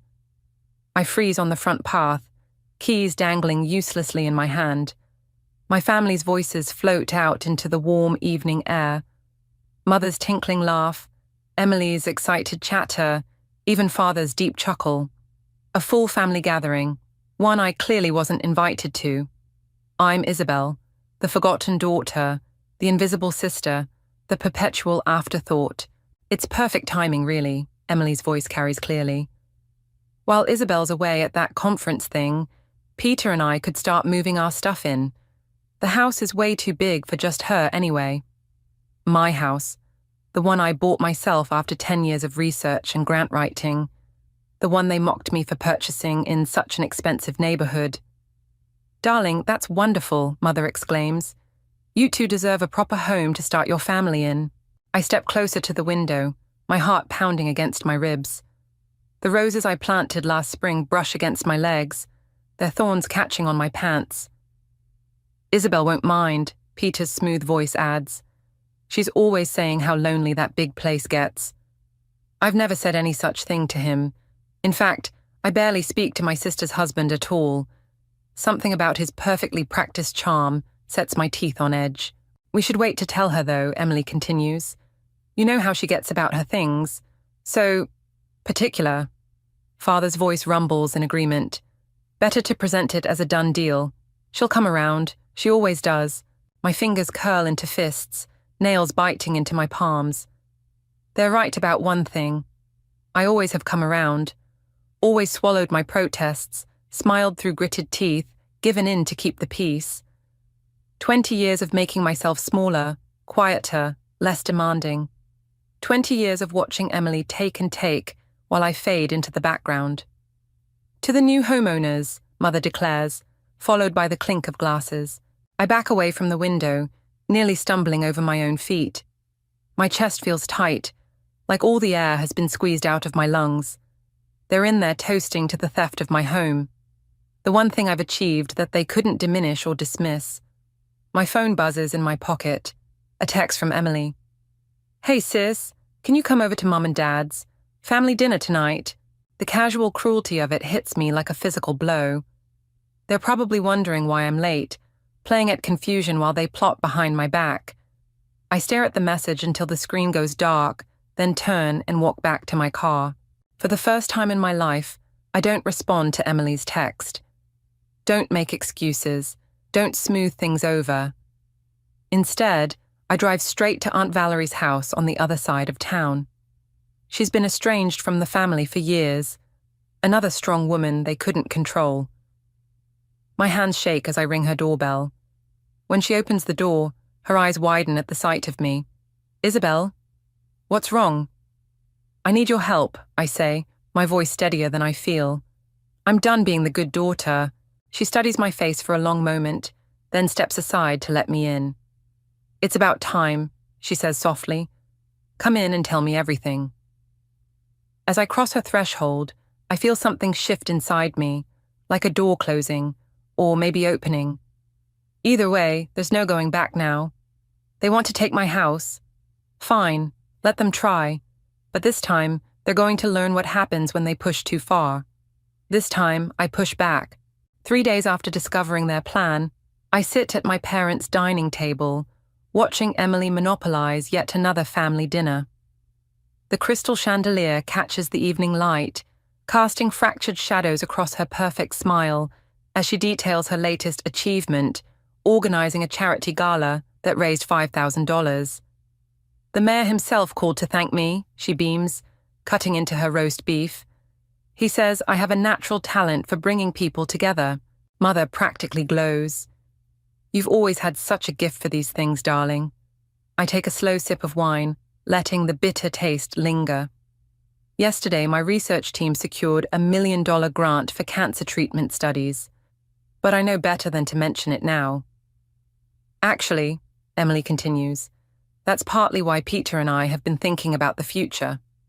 She shoots me a sideways glance that makes my stomach clench. We need more space for networking, hosting events. Father sets down his fork. Have you found somewhere? We're exploring options. Emily's voice drips with manufactured innocence. Actually, Isabel, your neighborhood would be perfect for us. I carefully place my wine glass on the table.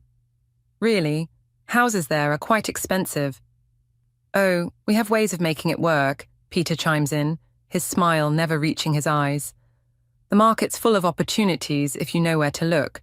Speaking of opportunities, I say, my voice steady despite my racing heart. Did you ever sort out that issue with your investment firm, Peter? The one that made the news last month? The silence that follows is delicious. Peter's smile falters for just a fraction of a second. What issue?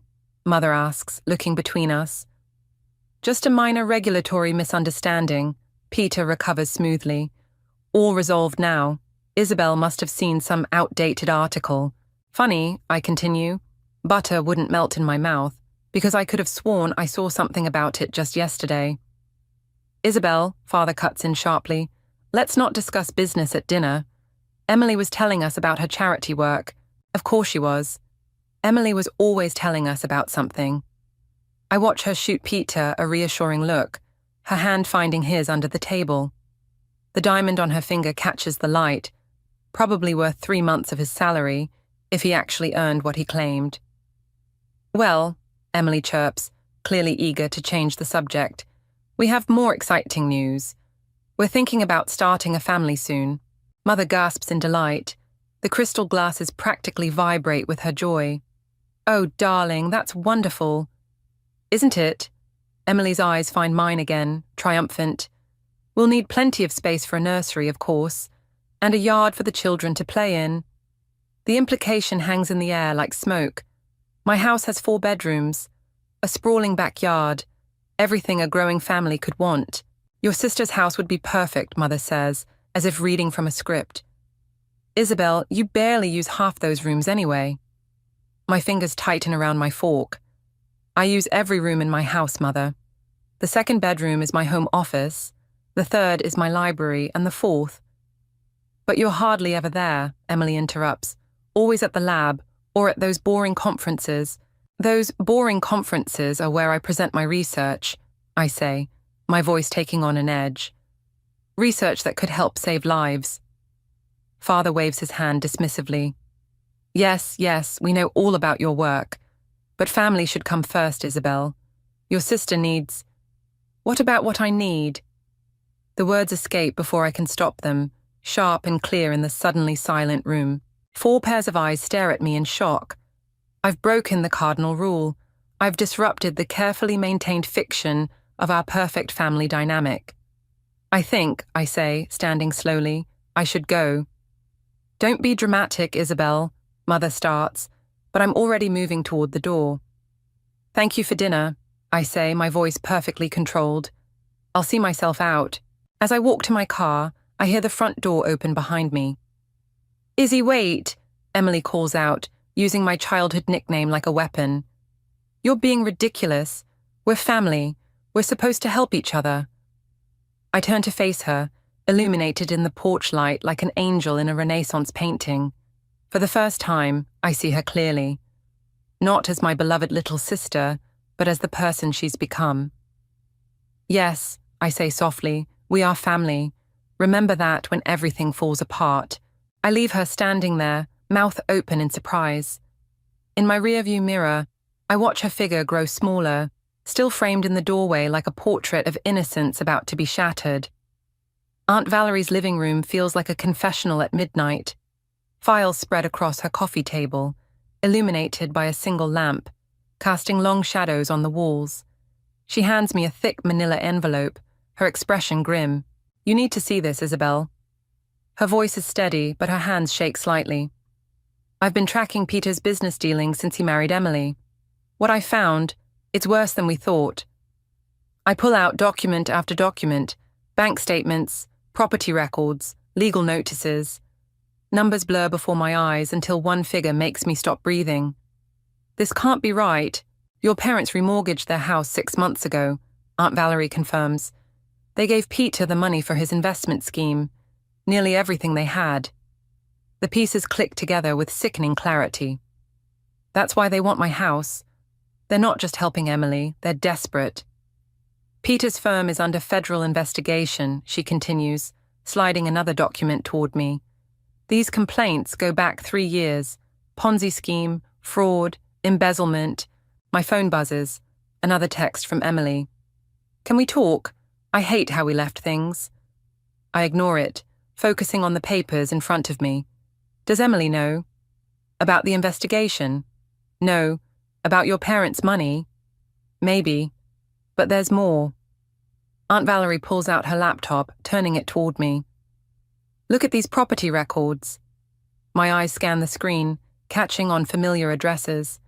These are all foreclosures, houses in my neighborhood. Peter's been buying them through shell companies, flipping them for profit. But look at the sale prices versus the actual market value. The numbers don't add up. Can't add up. Unless a knock at the door makes us both jump. Through the window, I see Emily's car in the driveway. Isabel? Her voice carries through the door. I know you're in there. Your car's outside. Aunt Valerie helps me gather the documents, shoving them into a drawer. When I open the door, Emily bursts in like she owns the place. What are you doing here? She demands, looking between us. With her? Having tea with my aunt, I say smoothly. Is that a crime? Emily's perfect composure cracks slightly. You know Mother and Father don't approve of... Of what? Aunt Valerie cuts in.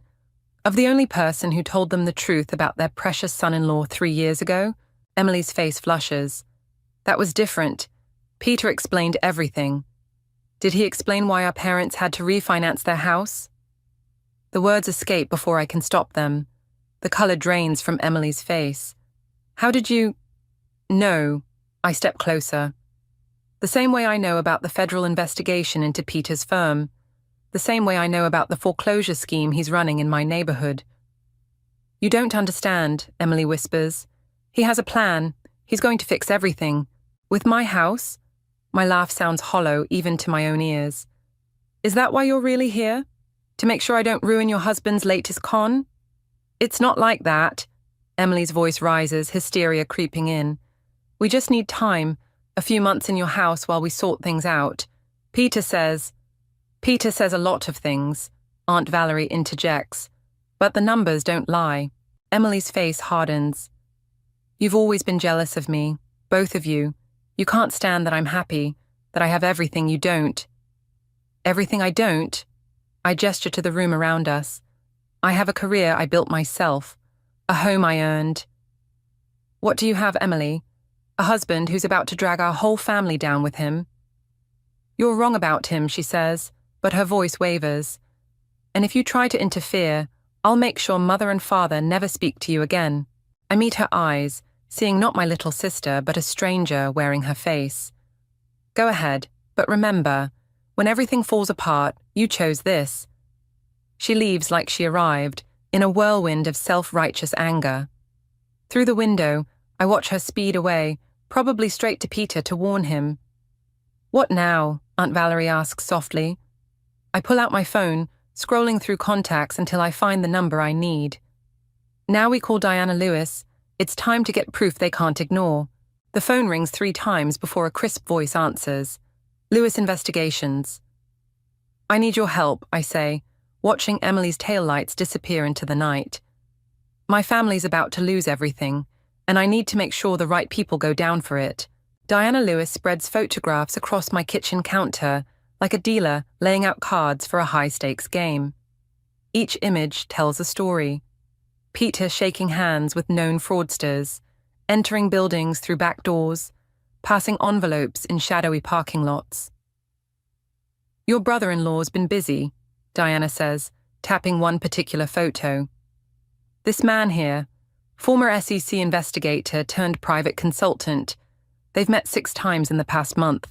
My coffee grows cold beside me as I study the evidence of Peter's double life. And my parents' money? Already gone. Diana's voice is gentle but firm.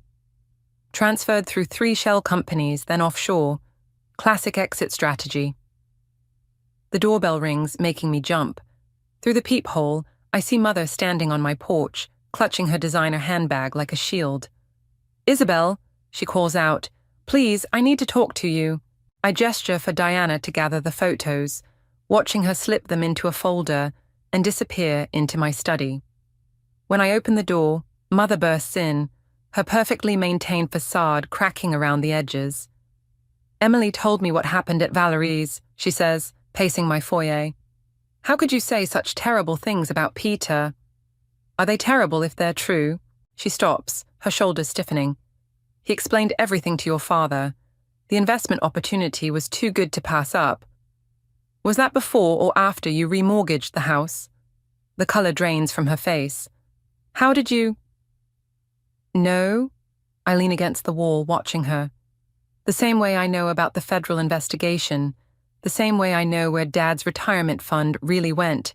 You don't understand, she whispers, but there's fear in her eyes now. Peter says it's just temporary. Once the market turns. There is no market turn coming, Mother. It's a con. All of it. She shakes her head violently. No, Emily would know. She wouldn't let. Emily sees what she wants to see, just like you and Dad always have. Mother's hand trembles as she reaches for her phone. I should call your father. He'll explain. Actually, I say, moving to block her, I think you should see something first. I lead her to my study where Diana waits with the evidence spread out again. Mother's gasp is audible as she takes in the photos, the documents, the truth she's been avoiding. That's not, she starts, but her voice fails as she picks up a photo of Peter meeting with a known fraud consultant. When was this taken? Last week, Diana answers, 2 days after he convinced your husband to sign over power of attorney. Mother sinks into my desk chair, her carefully constructed world crumbling. What do we do? We can still stop this, I say, gentler now, but you have to trust me, and we have to act fast. Her phone buzzes. Emily's name flashing on the screen. Mother stares at it, then slowly turns it face down. Tell me everything, she whispers. We spend the next hour showing her the evidence, explaining the scheme, watching reality sink in. When Diana leaves, Mother remains at my desk, aged years and minutes. Why didn't you come to me sooner? I ask finally. She looks up, tears in her eyes. Because admitting I was wrong about Peter meant admitting I was wrong about so much else. About Emily. About you. The words I've waited decades to hear, and they taste like ashes. I have to tell your father, she says, standing shakily. And Emily? Oh God, Emily. Let me handle Emily, I say, walking her to the door. But Mother, don't tell Peter you were here. Don't let him suspect anything. She nods, then turns back suddenly. Isabel, I'm sorry, for everything. After she leaves, I stand in my empty foyer, the weight of secrets pressing down like lead. My phone buzzes, a text from Aunt Valerie. Peter just called, wants to meet tomorrow to clear the air. What's your play? I think of the evidence in my study, of Mother's broken expression, of Emily's blind faith in her husband. Of all the years I stayed quiet, played nice, kept the peace. Set up the meeting, I text back. Time to end this. My finger hovers over the send button for just a moment. Once I press it, there's no going back. No more playing the good daughter, the understanding sister. No more peace to keep. I press send. The cafe Peter chose sits at the edge of the financial district, all glass and chrome, and carefully cultivated sophistication. He's already there when I arrive, perfectly pressed suit and practiced smile, rising to greet me like we're old friends. Isabel, he says warmly, thank you for meeting me. Diana's voice echoes in my head. Remember, let him talk. The more comfortable he feels, the more he'll reveal. The wire beneath my blouse feels like it's burning against my skin. Peter, I reply, sliding into the seat across from him. I assume this is about the house. He laughs, all charm and ease. Always straight to the point. That's what I've always admired about you. The waiter appears, and Peter orders expensive coffee for both of us without asking what I want. Just like always. Actually, he continues, I wanted to clear the air. Emily told me about your concerns. Did she tell you everything? His smile flickers for just a moment. She mentioned you've been talking to Valerie, looking into my business dealings. The coffee arrives, and I watch him add exactly 2 sugars to his cup. Such precise movements for a man who's stolen millions. I have to admit, he says, I'm hurt. If you had questions about my investments, you could have come directly to me. Like my parents did. His expression doesn't change, but his knuckles whiten around his cup. Your parents made an informed decision to invest in their future, our future, as family. Family, I repeat, tasting the bitterness of the word. Is that why you're planning to move into my house? Because we're family? Isabel, he leans forward, voice dropping conspiratorially. I know you think you've uncovered something sinister, but you're only seeing pieces of a much larger picture. Let me explain. My phone buzzes, a text from Diana. FBI moving in on his office now, keep him talking. Actually, I cut him off, I'd love to hear about the larger picture, starting with the offshore accounts. The charm vanishes from his face like a mask being stripped away. Who have you been talking to? Does it matter? The FBI is probably asking the same questions right now. He goes completely still, and for the first time, I see the predator behind the polish. What have you done? What you forced me to do. I pull out my phone, showing him the live news alert about raids at his firm. It's over, Peter. He moves so fast I barely register it, grabbing my wrist across the table, coffee cups clattering. You have no idea what you've started, he hisses, all pretense gone. Your parents will lose everything. Emily, let go of me. My voice carries across the cafe, heads turning. Emily's pregnant. The words hit like a physical blow. You're lying. 2 months along. His grip tightens. Still want to destroy your sister's life? Take everything from your future niece or nephew. For a moment, I waver. Then I remember Mother's broken expression, the years of manipulation, the casual cruelty masked as family loyalty. If Emily's really pregnant, I say quietly, then she deserves to know the truth about her child's father. His phone starts ringing, probably his partner's discovering the raid. In the distance, sirens wail. Last chance, Isabel, he says, voice deadly calm. Walk away now. Let me handle this. Or I promise you, what's left of this family won't survive what comes next. I lean forward, meeting his eyes. You know what your mistake was, Peter. Thinking I still cared about saving this family. I'm not trying to save anything anymore. I'm burning it all down. He releases my wrist, standing so abruptly his chair topples backward. You'll regret this. No, I say, watching him gather his things with shaking hands. I really won't. As he strides out, already barking orders into his phone, I send a quick text to Diana. He's running. Her response is immediate. We've got eyes on him. You okay? I look down at my wrist, already bruising, physical proof of what's been hidden beneath the surface all these years. My phone starts lighting up with messages. Emily, Mother, Father, all demanding explanations. No, I text back to Diana. But I will be. I leave enough cash on the table to cover the untouched coffee and walk out into the sunlight. Behind me, Peter's perfectly ordered world is crumbling. Ahead of me lies the wreckage of everything I once called family. And somewhere in between, I'm finally finding my voice. My parents' living room has become a battlefield. Evidence folders spread across the coffee table like landmines, Diana's photographs scattered like shrapnel, and in the center of it all, my family fracturing before my eyes. This is absurd, Father thunders, throwing down the bank statements. Peter would never... He already has, I cut in, sliding forward another document. Your retirement account, Dad. Check the balance. His hands shake as he reaches for his phone, pulling up his banking app. The color drains from his face. This can't be right. Mother sits silent in her armchair, staring at the photos of Peter with his criminal associates. She hasn't spoken since we started. The front door slams open. Emily storms in, mascara streaked down her face. What have you done? She screams at me. The FBI just arrested Peter. What I had to do, I say, standing to face her. He was stealing from our parents, Emily, from everyone. You're lying. She grabs one of the folders, throwing it across the room. Papers flutter like wounded birds. You've always been jealous, always wanted to ruin my happiness. Emily, Mother finally speaks, her voice barely a whisper. The baby. Emily's hand flies to her stomach protectively. Peter told you. He tried to use it to manipulate me, I say softly, just like he's been manipulating all of us. No.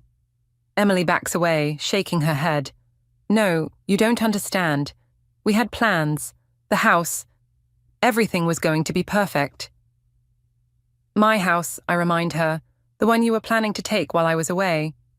Because we needed it, she shrieks. Peter said. He promised. Father's phone rings. His lawyer. The conversation is brief, devastating. When he hangs up, he looks aged a decade. The house is gone, he says hollowly. The investments, the savings, everything. Not everything, I say. I've been working with the FBI. There might be a way to recover some... Get out! Emily's voice cuts like glass. Emily, get out! She grabs a photo frame from the mantel. Us as children, smiling, innocent, and hurls it at me. I dodge, and it shatters against the wall. You've destroyed everything. Our family, my marriage, my baby's future. Your baby's future was destroyed the moment Peter decided to commit fraud. I shoot back. I'm trying to save what's left. Save? Mother laughs bitterly. Look around, Isabel. What's left to save? The room falls silent except for Emily's sobs. I look at them, my broken family, the people I thought I was protecting, and see only strangers staring back with hatred in their eyes. My phone buzzes. Diana. Peter's talking, says Emily knew everything. The words blur on the screen as pieces click into place. Emily's desperate defense of Peter, her insistence on taking my house, her perfectly timed pregnancy announcement. You knew, I whisper, looking at my sister. Didn't you? Her tears stop instantly. In that moment, I see Peter's influence in the calculated shift of her expression. Of course I knew, she says coldly. Someone had to fix this family's finances. While you were playing scientist, Peter and I were securing our future. Emily, Mother gasps. What? Emily turns on her. Did you really think your precious charity galas could maintain our lifestyle? At least Peter had vision. Father slumps in his chair, defeated. Mother begins to weep, and I stand in the middle of it all, victory turning to ashes in my mouth. The FBI will want to talk to you too, I tell Emily quietly. She straightens, smoothing her designer dress. Let them. Unlike Peter, I was smart enough not to leave a paper trail. But you left me, I say, and I remember everything. For the first time, fear flickers in her eyes. She grabs her purse, heading for the door. When this is over, she says, don't expect forgiveness. I'm not looking for forgiveness, I reply, just justice. She leaves, taking the last shreds of our sisterhood with her. Mother won't look at me. Father stares blankly at his empty bank statements. My phone buzzes again. Aunt Valerie. You okay? I look around the battlefield of my childhood home, at the wreckage of decades of lies and manipulation, at the cost of truth. I don't respond to the text. There are no words for this kind of victory, this kind of loss. Instead, I gather my evidence and walk out, leaving my family to face the ruins of their carefully constructed facade. Behind me, Mother finally speaks. What have we all become? I close the door on her question, knowing the answer would break whatever's left of her heart. The courthouse corridor feels endless, my heels echoing against marble as I approach the conference room. Through the glass, I see them all waiting. Mother, Father, Emily, and Peter in handcuffs. Diana stands in the corner, while 2 FBI agents flank the table. Peter's lawyer intercepts me before I can enter. Miss Thompson, my client has a proposition. No deals, I say, reaching for the door. He's willing to take full responsibility. Protect Emily completely. The lawyer lowers his voice. Your sister's pregnancy. Surely you don't want your niece or nephew born while their mother's in prison. I pause, hand on the doorknob. Let me guess. In exchange, I drop my testimony about Emily's involvement. He smiles, thinking he's won. I push past him into the room. Emily sits beside Peter, their fingers intertwined despite his cuffs. Mother won't meet my eyes. Father stares at his folded hands. Isabel, Peter starts, all charm even now. Thank you for... Save it. I place a USB drive on the table. You should listen to this first. Diana steps forward, connecting the drive to a laptop. Emily's voice fills the room. Of course I knew about the accounts, Peter. I helped set them up. Isabel's such a fool. She actually thinks you're the mastermind. Peter goes rigid. Emily's grip on his hand loosens. The recording continues. Once she's out of the way at that conference, we'll have everything. Her house, her trust fund share, all of it. She never deserved any of it anyway. Turn it off, Emily whispers. Why? I ask. Isn't this the vision you were talking about? The future you were securing? You recorded me. Emily stands trembling. Your own sister? You were planning to steal everything from me. Your own sister. Miss Collins, one FBI agent interrupts. You told us you had no knowledge of your husband's activities. Emily's mask cracks. I want my lawyer. Emily, Mother finally speaks. Tell them they're wrong. Tell them. They're not wrong, I cut in. She orchestrated everything. Peter was just the face of the operation. The charming distraction while Emily handled the real work. Peter laughs suddenly, harsh and cold. Well played, darling, he tells Emily. I actually believed you were the innocent one. Shut up, Emily hisses. Why should I? You've clearly been playing me as much as I played them. He turns to the agents. I think I'm ready to revise my statement. The room erupts. Emily screaming at Peter, lawyers shouting objections, agents calling for order. Through it all, I stand still, watching my sister's carefully constructed world collapse. You did this, Emily snarls at me over the chaos.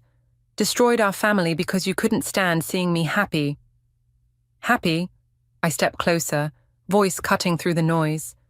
You were happy destroying our parents, happy watching them lose everything while you lined your pockets. They never lost faith in me, she spits. Never questioned me like they did you, because I earned their love. Earned it with lies, I say softly. And now they know the truth. Mother starts crying. Father finally looks up, decades of certainty crumbling in his eyes. Emily, he whispers, what have you done? The fight drains from her suddenly. She sinks back into her chair, looking small and lost, not the golden child anymore, just a scared woman facing consequences for the first time. I want to make a deal, she says quietly to the agents. Peter lunges across the table, cuffs rattling. You manipulative little... The agents restrain him as Emily's lawyer hurries her from the room. Mother follows, still weeping. Father stays seated, looking older than I've ever seen him. Isabel, he says as I turn to leave, I'm sorry for not seeing... I know, I reply, but it's too late. Outside the conference room, Diana waits. You okay? I watch Emily disappear down the corridor between agents, her designer heels clicking against marble like a final countdown. They wanted my house, I say, my life, everything I built, and now... Now they lose everything instead, Diana finishes. No, I correct her, straightening my shoulders. They lost it all the moment they decided to take what wasn't theirs. I just made sure they couldn't pretend anymore. I walk away from the wreckage of my family's lies, leaving behind the perfect daughter, the golden child, the sister I thought I knew. Ahead lies uncertainty, but at least it's honest. Sometimes revenge isn't about destroying someone else's world. Sometimes it's about refusing to let them destroy yours. The nursery mobile spins slowly above an empty crib, casting butterfly shadows on freshly painted walls. Emily's baby shower invitation sits unopened on my desk, forwarded by Mother, who still hopes for reconciliation even after the sentencing. I pack the mobile carefully into its box, a gift purchased in a different life before I knew the truth about my sister, before she chose greed over family. The doorbell rings.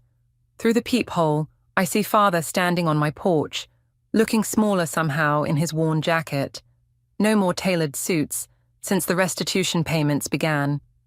The house is being sold, he says when I open the door. No greeting, no pretense. Your mother and I, We can't keep up with the payments anymore. I step aside, letting him in. He pauses in my foyer, eyes catching on the family photos I haven't taken down yet. Emily's lawyer called. She's asking for character witnesses for her hearing. And? I told him no. His voice cracks. I can't lie anymore. The silence stretches between us, heavy with decades of unspoken truths. He moves to my living room window, staring out at the garden I've finally had time to tend. Your roses are blooming, he says softly. They do better when no one's trying to take them from me. He flinches, deserved pain. Isabel, don't. I pick up the baby shower invitation. Have you visited her? Once. He turns from the window. She's different in there, smaller, like the Emily we knew was just a costume she wore. Maybe that's who she really is when she can't take things from other people. The invitation crumples in my hand. Father watches, his face lined with fresh grief. We failed you both, he says finally. Gave Emily everything she wanted, taught her she could take whatever she desired. And you? He stops, swallowing hard. We taught you to expect nothing. You taught me to build my own life, I correct him, even if that wasn't your intention. My phone buzzes.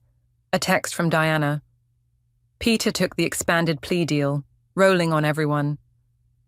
Emily will serve the full term, I tell Father. Peter's testimony ensures that. He nods slowly. Good. The simple word carries the weight of transformation. A father choosing justice over protection, truth over comfort. We're moving in with Valerie, he says suddenly. Your mother and I. She offered, after everything. A laugh escapes me, sharp and surprised.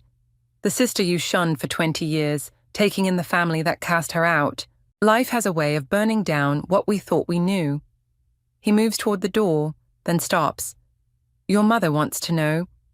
Will you come for Sunday dinner? At Valerie's? I think of all the Sunday dinners where I sat silent, watching Emily shine, of mother's dismissals and father's blind spots, of the family we were, and the broken pieces we've become. I'll think about it. He accepts this with a nod, understanding it's more than he deserves. At the door, he turns one last time. The roses really are beautiful, Isabel. I'm sorry I never noticed before. After he leaves, I carry the mobile to my car. The women's shelter downtown always needs donations, and somewhere, a baby who isn't born from lies might enjoy watching butterflies dance. My phone buzzes again. Aunt Valerie, you okay? I look at my house, truly mine now, no threat of theft or invasion. At my garden, blooming wild and free. At the life I've built, stronger for having been defended. Yes, I text back. Then, after a moment, save me a seat for Sunday dinner. Her response is immediate. Always had one for you, just waiting for you to claim it. I drive away from my house, the mobile box secure beside me. Ahead lies a future I never expected. Sunday dinners with Aunt Valerie, parents learning humility, a sister serving time for her crimes. Not revenge exactly, not forgiveness either. Something in between, where truth lives, where butterflies cast shadows on empty cribs, and roses bloom fiercer for having been protected, where family isn't what you're given, but what you choose to build from the ashes of what burns away. The crystal champagne flute trembled in my hand as I watched my brother Ryan work the crowd at his own surprise birthday party. Every fake laugh, every calculated gesture. It was all so perfectly orchestrated, just like everything else in his charmed life. Speech! Speech! The crowd chanted, and Ryan stepped onto the small platform we'd set up in the garden, his perfect white teeth gleaming under the string lights. I'm Neve, the sister who planned this whole affair, though you wouldn't know it from the way our parents were fawning over Ryan like he'd personally hung the moon. 38 years old and still their golden child. I just want to thank everyone for being here tonight, Ryan began, his voice carrying that practiced warmth that made everyone lean in closer. Especially my wonderful sister who put this all together. The crowd turned to me with polite applause. I raised my glass, forcing a smile that felt like it might crack my face. That's when I noticed Landon, Ryan's business partner, slipping through the crowd toward the house. Something about his urgency made my event planner's instincts tingle. Ryan's always been an inspiration, our father announced, joining him on the platform. From his first business venture to his latest charity initiative, a commotion from the house cut him off. Landon burst back into the garden, his face ashen. "Ryan, we need you inside. Now." The perfect smile faltered for just a second. I watched my brother's jaw tighten as he excused himself, following Landon with measured steps that barely contained his tension. "Everything okay?" I called after them, already moving to damage control mode. "Stay here," Ryan snapped, not even turning around. I waited exactly 30 seconds before following them inside. The sounds of the party faded as I approached Ryan's home office, replaced by harsh whispers and what sounded like someone throwing things. "How did they get these numbers?" Ryan's voice, stripped of its usual charm, sounded dangerous. "Who else knows?" "The email went to everyone on the investor list," Landon replied. "We need to get ahead of this before—" I pushed the door open. Papers were scattered across the floor, Ryan's laptop screen displaying what looked like financial documents. Both men whirled to face me, and for a moment, I saw something I'd never seen in my brother's eyes before. Fear. "Get out," Ryan said, but I was already scanning the documents visible on his screen. Numbers jumped out at me. Massive discrepancies, redirected funds, fabricated reports. "The charity initiative," I said slowly, pieces clicking into place. "It's all fake, isn't it?" "This doesn't concern you." Landon stepped forward, trying to block my view. "Like hell it doesn't. I just spent weeks planning this party, inviting half of your investors, vouching for your character. And we're grateful," Ryan cut in, his smooth mask sliding back into place. "But this is just a minor accounting issue. Nothing for you to worry about." I laughed, the sound harsh and foreign in my throat. "Minor? Those numbers look like fraud to me, Ryan. The kind that puts people in prison." "You always were quick to judge," he said, his voice dropping to that quiet tone that used to make me feel 2 inches tall when we were kids. "Always thinking the worst of me. But what would you know about running a business? Planning parties isn't exactly high finance." The familiar sting of his dismissal hit its mark, but this time, something else rose up alongside it. Rage, maybe. Or clarity. "I know enough to recognize when I'm being used," I said. "You wanted me to plan this party, invite all these people just so you could control the narrative when this broke, didn't you?" His silence was answer enough. Outside, the party continued, oblivious to the bomb that had just detonated in this room. I turned to leave, my mind already racing with implications, but Ryan's hand caught my arm. "Neve," he said softly. "Family protects family. You understand that, right?" I looked at his hand on my arm, then up into those eyes that had always known exactly how to manipulate me. "Funny," I replied, pulling free. "I don't remember that rule applying when I needed protection." I walked out of the office, leaving my brother and his partner to their crisis. The party lights seemed harsher now, the laughter more hollow. I had a choice to make, and for the first time in my life, I knew exactly what I was going to do about my perfect brother. The family dinner table had always been a battlefield. Tonight, 3 days after Ryan's party disaster, the tension was thick enough to cut with the expensive silver knife my mother insisted on using for these occasions. "The media's getting it all wrong," my father said, cutting into his steak. "These accusations against Ryan's foundation are completely baseless." I stabbed at my salad, watching Ryan masterfully spin his story. He sat at his usual place of honor, Landon beside him, both of them the picture of concerned businessmen wrongfully accused.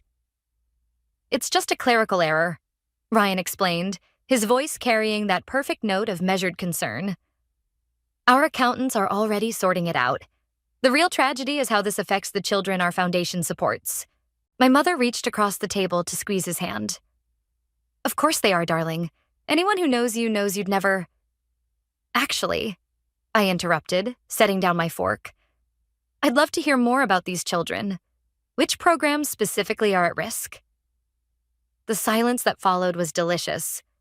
Ryan's eyes met mine, a flash of warning in them. Neve? My father's tone carried that familiar edge of disappointment. This isn't the time for interrogations. No? I smiled, remembering the documents I'd seen on Ryan's computer. I just think it's interesting that none of the press releases mention any specific programs or beneficiaries. Landon cleared his throat. We maintain privacy to protect the children, right? I took a sip of wine. How convenient. I've been meaning to ask. Ryan smoothly changed the subject. How's the Collins account going?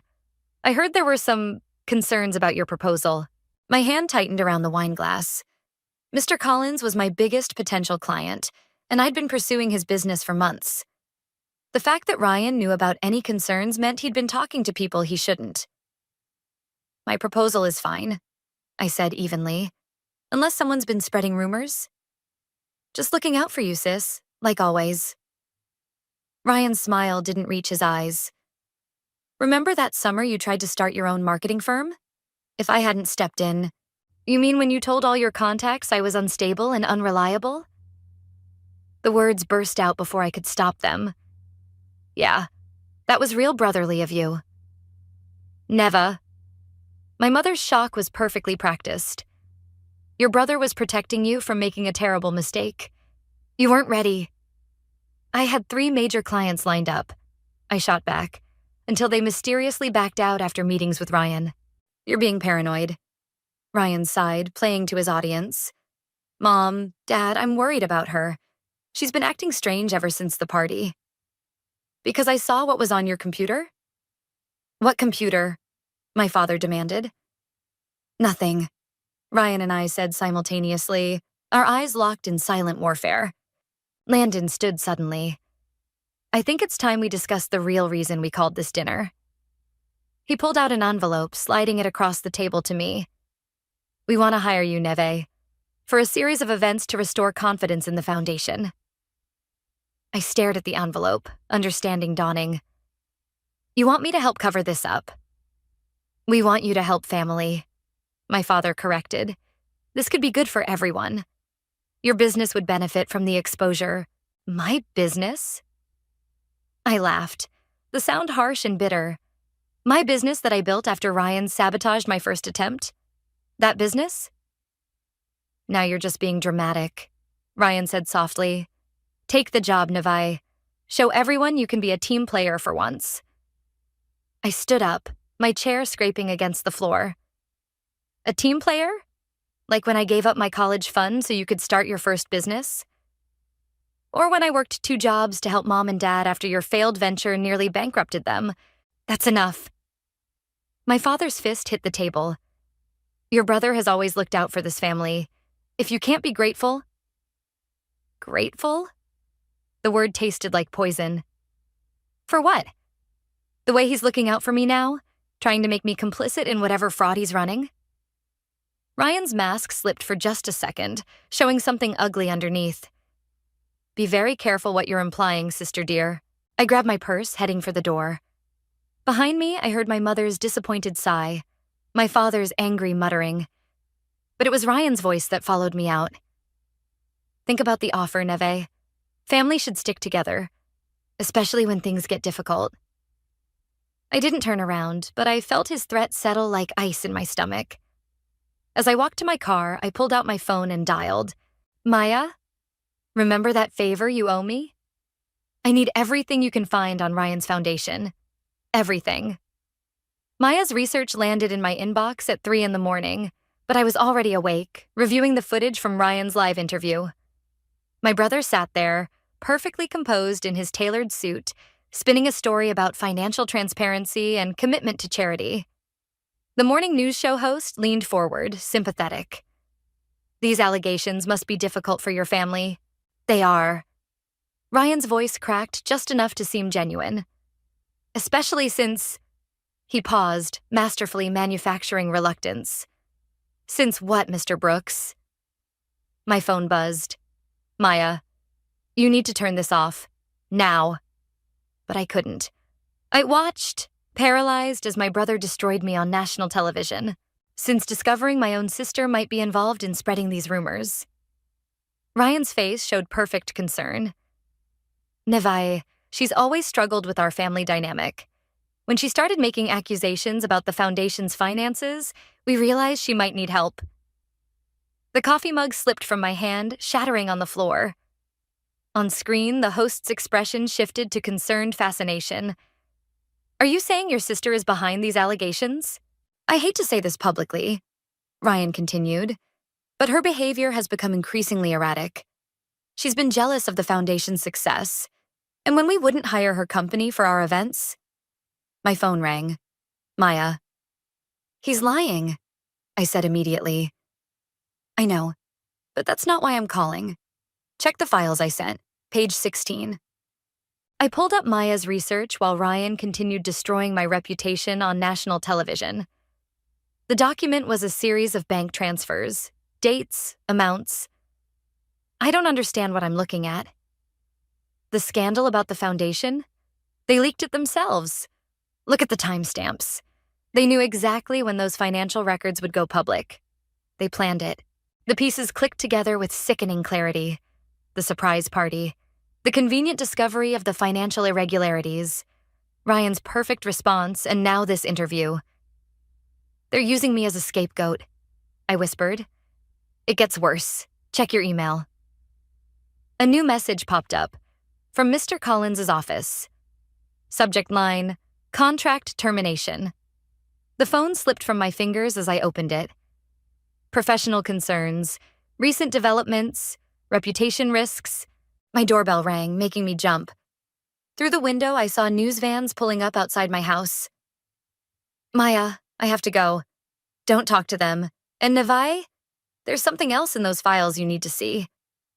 I hung up as pounding started on my door. My phone exploded with notifications, messages, calls, social media alerts. Through my window, I watched reporters setting up cameras. Another text from Maya. Check the transfer dates against your old marketing firm's closure. With shaking hands, I scrolled through the documents. The dates aligned perfectly. Large sums moving through shell companies, ending up in accounts that had pressured my former clients to drop me. All traced back to Ryan and Landon's holding company. The doorbell rang again. Through the peephole, I saw Landon standing there, alone. I know you're home, Neve, he called out. Let's talk about damage control. I pressed my back against the door, heart pounding. Go away. Can't do that.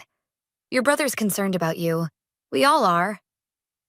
His voice dripped with fake sincerity. The media's going to run with this story either way. We can help you frame it. Get you the help you need. The help I need? I laughed, the sound bordering on hysterical. Like the help you gave my marketing firm? A pause. I don't know what you think you found. I found everything, Landon. The transfers, the shell companies, the manufactured scandal, it's all here. Another pause, longer this time. When he spoke again, his voice had lost its false concern. Be smart about this, Neve. You're already looking unstable to the media. If you start throwing around conspiracy theories... My phone buzzed again. Maya. Don't tell them what you know. There's more. Call me. Think about your business. Landon continued. Your future. We can still fix this. I looked at my phone, at the email from Mr. Collins, at the growing media circus outside my house. Years of Ryan's manipulation, of being the family disappointment, of sacrificing everything while he took more and more. You're right, I said finally. We should talk about fixing this. Smart girl. I'll tell them you're coming out to make a statement. I watched through the window as Landon approached the reporters, my hands clenching into fists. They wanted a statement? I was about to give them one they'd never forget. The cafe was nearly empty when Aunt Clara slid into the booth across from me, her face drawn with worry. 3 days had passed since Ryan's interview, and my phone hadn't stopped ringing with canceled contracts. You shouldn't have come alone, she said, glancing around. Not after what happened at the press conference. I touched my split lip, still tender from where security had escorted me away from the microphones. The headlines had been brutal. Unstable sister attacks philanthropist brother. I needed to hear it from you, I said, about the adoption papers Maya found. Clara's hands trembled as she pulled out a yellowed envelope. I was there when your parents brought Ryan home. They made everyone swear to keep it quiet. Wanted him to feel like he truly belonged. 32 years, I whispered. All those times they said I needed to be more like my brother, and he wasn't even... Blood doesn't make family, Neve. No, lies make family, right? I pushed away my untouched coffee. Did Ryan know? He found out the summer before your marketing firm launched. Clara wouldn't meet my eyes. That's why he... The pieces clicked into place. Ryan's sudden interest in my business ventures. The sabotage. His desperate need to maintain control. My phone buzzed. Maya again. I'd been avoiding her calls since the press conference disaster, but this time I glimpsed the message preview. Collins called. You need to see this. I have to go. I stood, but Clara caught my wrist. There's more. The foundation scandal? It's worse than you think. Ryan isn't just moving money around. He's been using it to track down his birth parents. The world tilted sideways. What? He found them last month. They're dead. Car accident years ago. But they had another son, younger. My phone buzzed again. Maya. Urgent. Colin's exposing everything tomorrow. I don't understand, I said, though part of me was beginning to. What does this have to do with... Landon Reed isn't just Ryan's business partner, Clara said softly. He's Ryan's biological brother. The cafe door chimed. Through the window, I saw a familiar car pull up. Ryan's Mercedes. They've been watching me. Clara's voice shook. I shouldn't have told you, but after what they did to your business, your reputation... Get out the back, I interrupted, already moving. Now. We slipped through the kitchen just as Ryan entered the cafe. Through the back window, I watched him scan the empty booth, his face darkening. My phone rang. Mr. Collins himself this time. Miss Brooks. His voice was clipped. I've received some interesting documentation about your brother's foundation, and about what really happened to your marketing firm. Mr. Collins, I can explain. I'm holding a press conference tomorrow morning. Given our previous conversation, I thought you deserved advance notice. The line went dead. Beside me, Clara clutched her purse, looking terrified. They won't let you expose them, she whispered. They've worked too hard to keep this hidden. My phone lit up with a text from Ryan. We need to talk. Now. Another from Landon. Don't make this harder than it needs to be. I thought about the years of manipulation, the calculated destruction of my business, the careful orchestration of my public humiliation, all to protect their secret, to maintain their control. What are you going to do? Clara asked. Through the window, I watched Ryan emerge from the cafe, speaking urgently into his phone. His perfectly crafted world was about to shatter, just like he'd shattered mine. I'm going to give them exactly what they want, I said, a plan forming. A family reunion. Neve, they're dangerous, the things they've done. Trust me. I pulled out my phone, typing a response to Ryan. I learned from the best. To Ryan, fine. Tonight, the foundation office, just us. His reply came instantly. 8 p.m. Come alone. I turned to Clara. I need everything you have. Documents, photos, anything about the adoption and their real parents. What are you planning? I thought about the security cameras in Ryan's office, about Maya's hacking skills, about the press conference tomorrow morning. The truth, I said, watching Ryan's car pull away. Whether they're ready for it or not, my phone buzzed one last time. Maya. Got into their system. You won't believe what I found. I smiled, feeling the weight of years of lies and manipulation finally shifting into something else. Something like power. Game on, brother, I whispered. Game on. The foundation's office gleamed with success and old money, all polished marble and mahogany. At 7:55 p.m., I stood in Ryan's empty office, Maya's latest findings burning a hole in my phone. The security cameras were already looping old footage. Her gift to me. "You're early." Ryan's voice made me jump. He stood in the doorway, Landon a shadow behind him.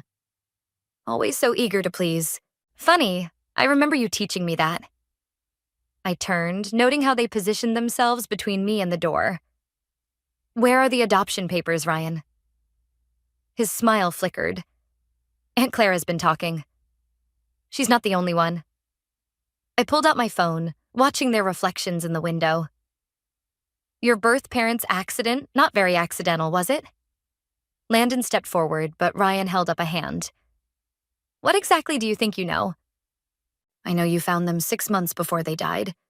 I know about the insurance policy that funded your first real business venture." I met his eyes in the glass. "I know they were going to expose you." "Careful, sister." The word dripped with venom. "You're threading dangerous ground." "Am I still your sister? Or just another loose end?" "You're whatever we need you to be." Landon cut in.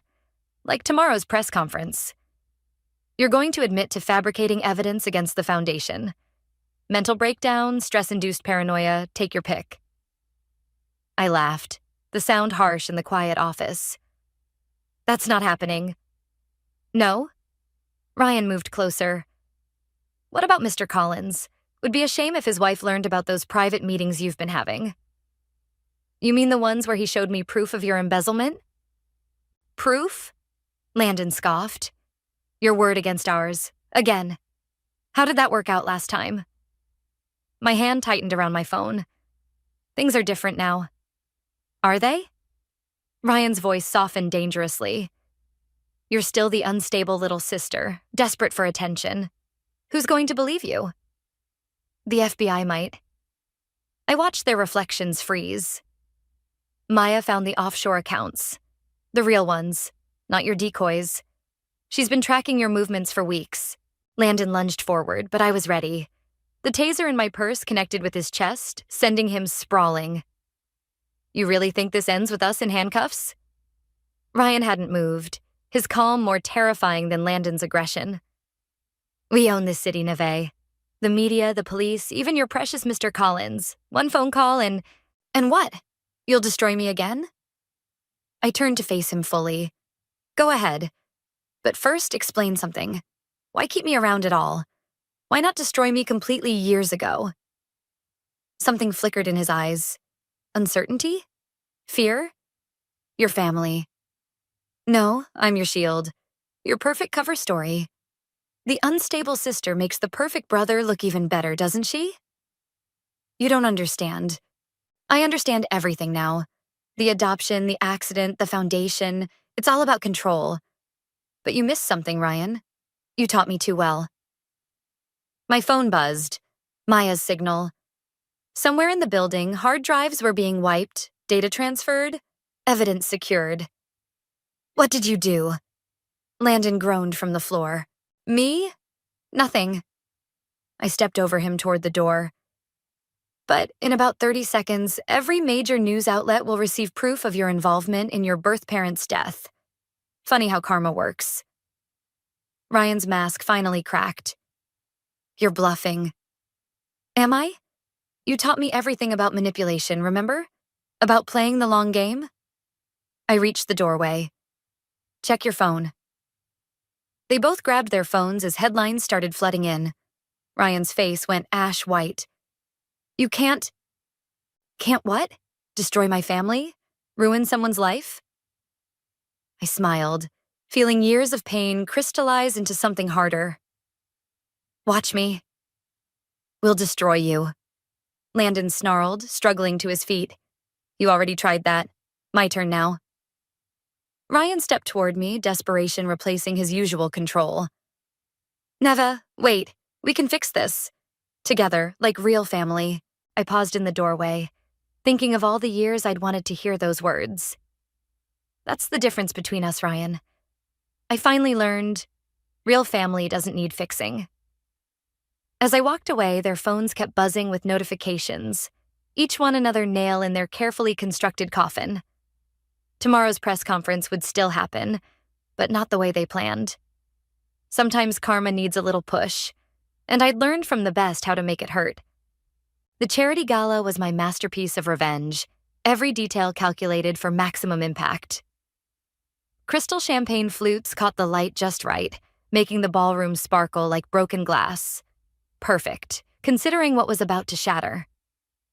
"Everything's ready," Maya whispered, sliding past with a tablet. "Live stream connections confirmed. Press is in position." I nodded, watching Ryan work the crowd. He looked almost normal, as if last night's confrontation had never happened.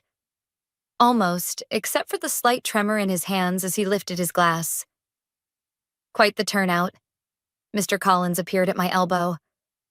"Though I'm surprised you're still running this event, given the circumstances." "Professional obligation," I said, the words tasting bitter. "Besides, the foundation's donors deserve to know where their money's really going." The lights dimmed right on schedule. Ryan took the stage, Landon hovering nearby like a well-dressed shadow. "Thank you all for coming," Ryan began, his charm dialed to maximum. "Tonight we celebrate." The screens behind him flickered to life. Not with the planned foundation video, but with security footage of Ryan meeting his birth parents. Audio crackled through the speakers. "You can't threaten me." Ryan's recorded voice filled the room. "I've worked too hard." The footage cut out. Every screen went black. "Technical difficulties," Landon announced smoothly, but I was already moving toward the control room. Maya met me halfway. "They've hijacked the system. Someone must have warned them." My phone buzzed. A text from an unknown number. "Check your email." The attachment was a video. Security footage from my office last week. Me, meeting with Mr. Collins, discussing plans to expose Ryan.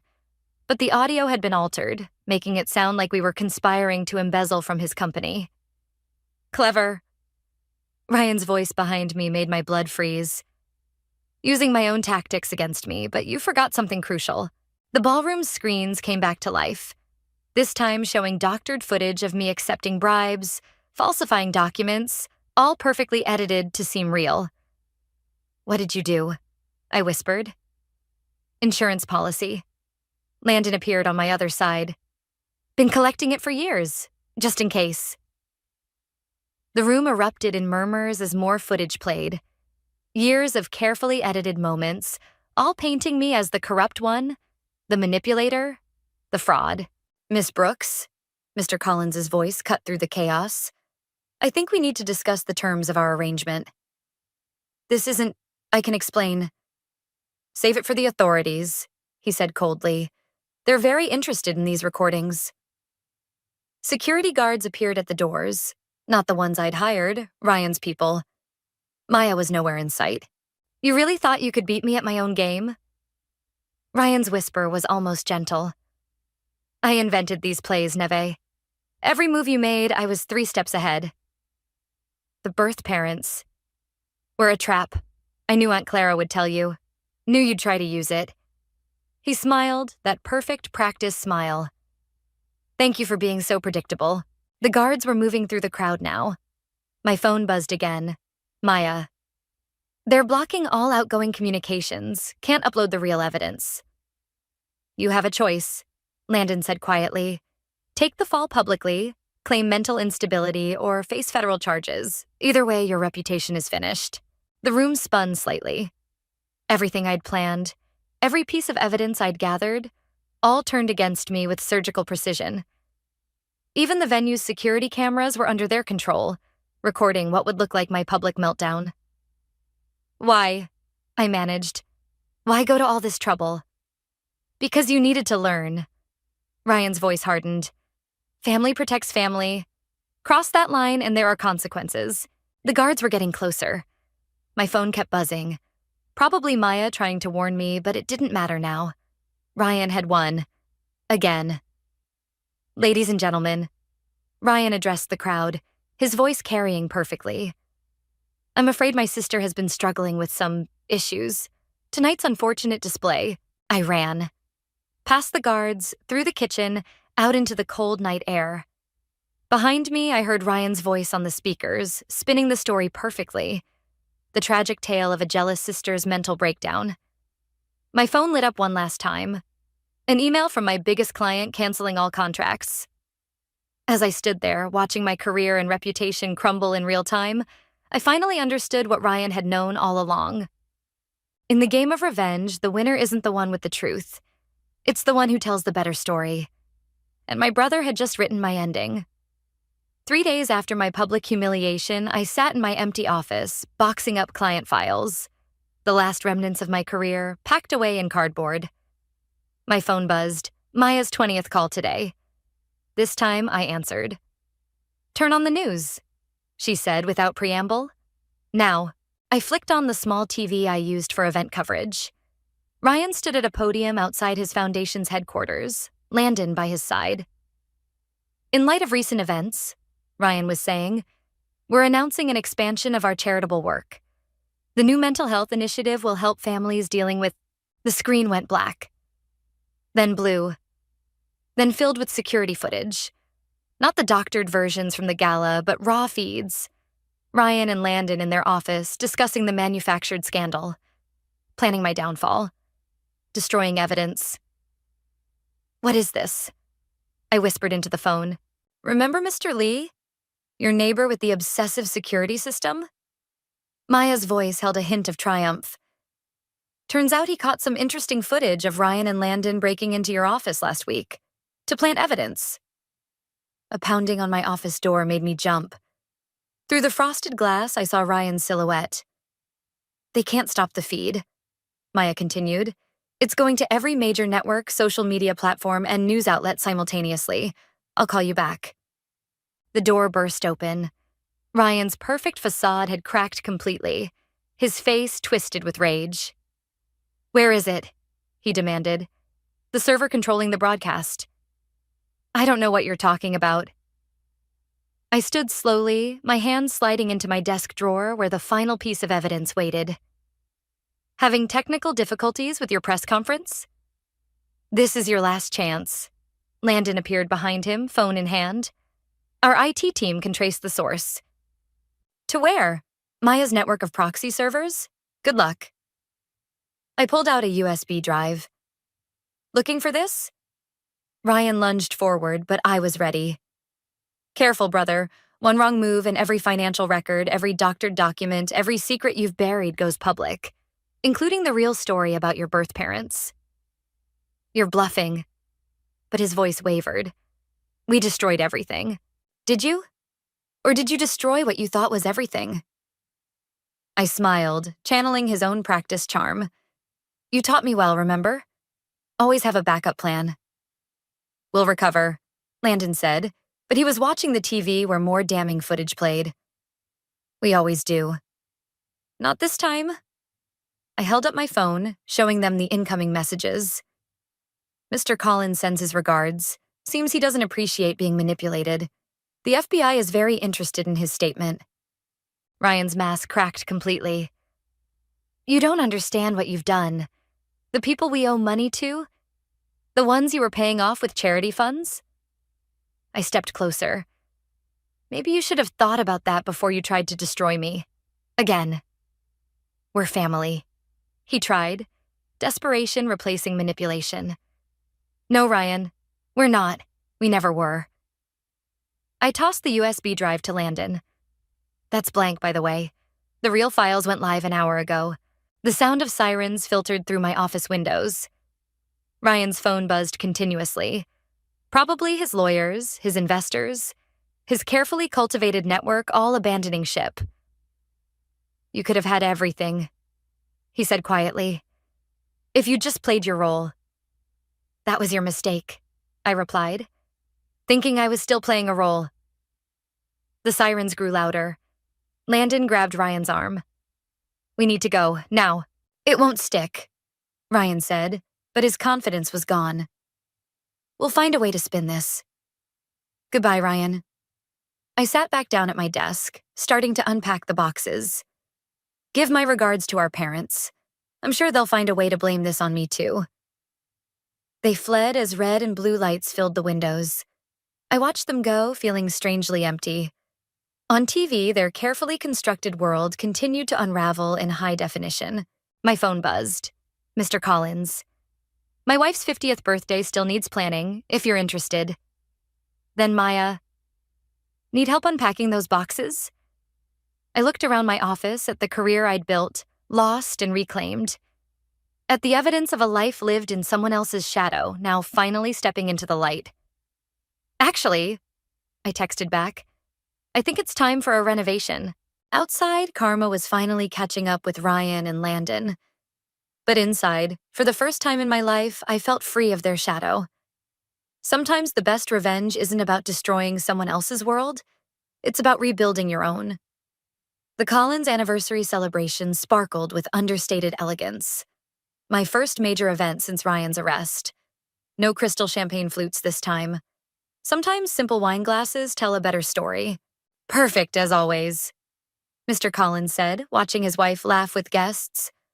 Though I admit I had doubts after everything.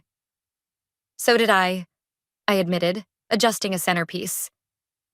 The newspaper on my desk that morning had featured Ryan and Landon's sentencing. 5 to 7 years, plus restitution to their victims. My phone buzzed. Aunt Clara. Your parents want to meet. To explain. I slipped the phone away unanswered. Some explanations came too late. Miss Brooks? Sophie, the venue owner, approached with a tablet. There's someone asking to see you. Says it's urgent. In the venue's office, Landon's sister waited. She looked smaller somehow, without her brother's shadow looming nearby. I found this. She held out a worn envelope, while clearing out their office. Inside was a photograph I'd never seen. Ryan, maybe 7 years old, holding a baby. Me. On the back, in unfamiliar handwriting. My children, finally together. It was in their birth mother's diary. Landon's sister said quietly. She wanted to adopt you too, but your parents wouldn't give you up. Ryan knew. All these years he knew you were supposed to be his real sister. The photo trembled in my hands. Why are you showing me this? Because you deserve to know why he couldn't let you go. Why he had to control everything. She stood to leave. He loved you, in his way. He just didn't know how to love without owning. Through the office window, I watched the party continue. Dozens of people celebrating love that had lasted through decades of choices, mistakes, and forgiveness. Tell him, I said finally. I hope he finds what he's looking for. Back in the ballroom, Maya intercepted me. You okay? You look like you've seen a ghost. Maybe I have. I handed her the photo. Add it to the archive? She nodded, understanding. We'd been documenting everything, not for revenge anymore, but for truth. Sometimes healing started with having proof that your pain was real. Neve? Mr. Collins called out. We're ready for the toast. I moved through the crowd, past faces that had once witnessed my humiliation at Ryan's gala, now smiling with genuine warmth. Amazing how quickly people forgot old scandals when new ones emerged. The microphone felt different in my hand this time. No revenge to orchestrate, no lies to expose. Just a moment to celebrate something real. To love that endures. I raised my simple wine glass. And to the families we choose. Later, as the last guests departed, I found the photo on my desk. Maya had added a sticky note. Some stories don't need an ending to be over. My phone buzzed again. Another message from Aunt Clara. He asked about you today. Said he's sorry. I thought about Ryan sitting in his cell, finally facing a truth he couldn't manipulate. About Landon, separated from his partner in crime, learning what loyalty really meant. About our parents, left to question every choice that led to this moment. The venue's lights dimmed automatically, leaving me in comfortable shadow. I picked up the photo, studying the joy on young Ryan's face as he held his baby sister. The promise of what could have been. I didn't tear it up. Didn't file it away with the evidence.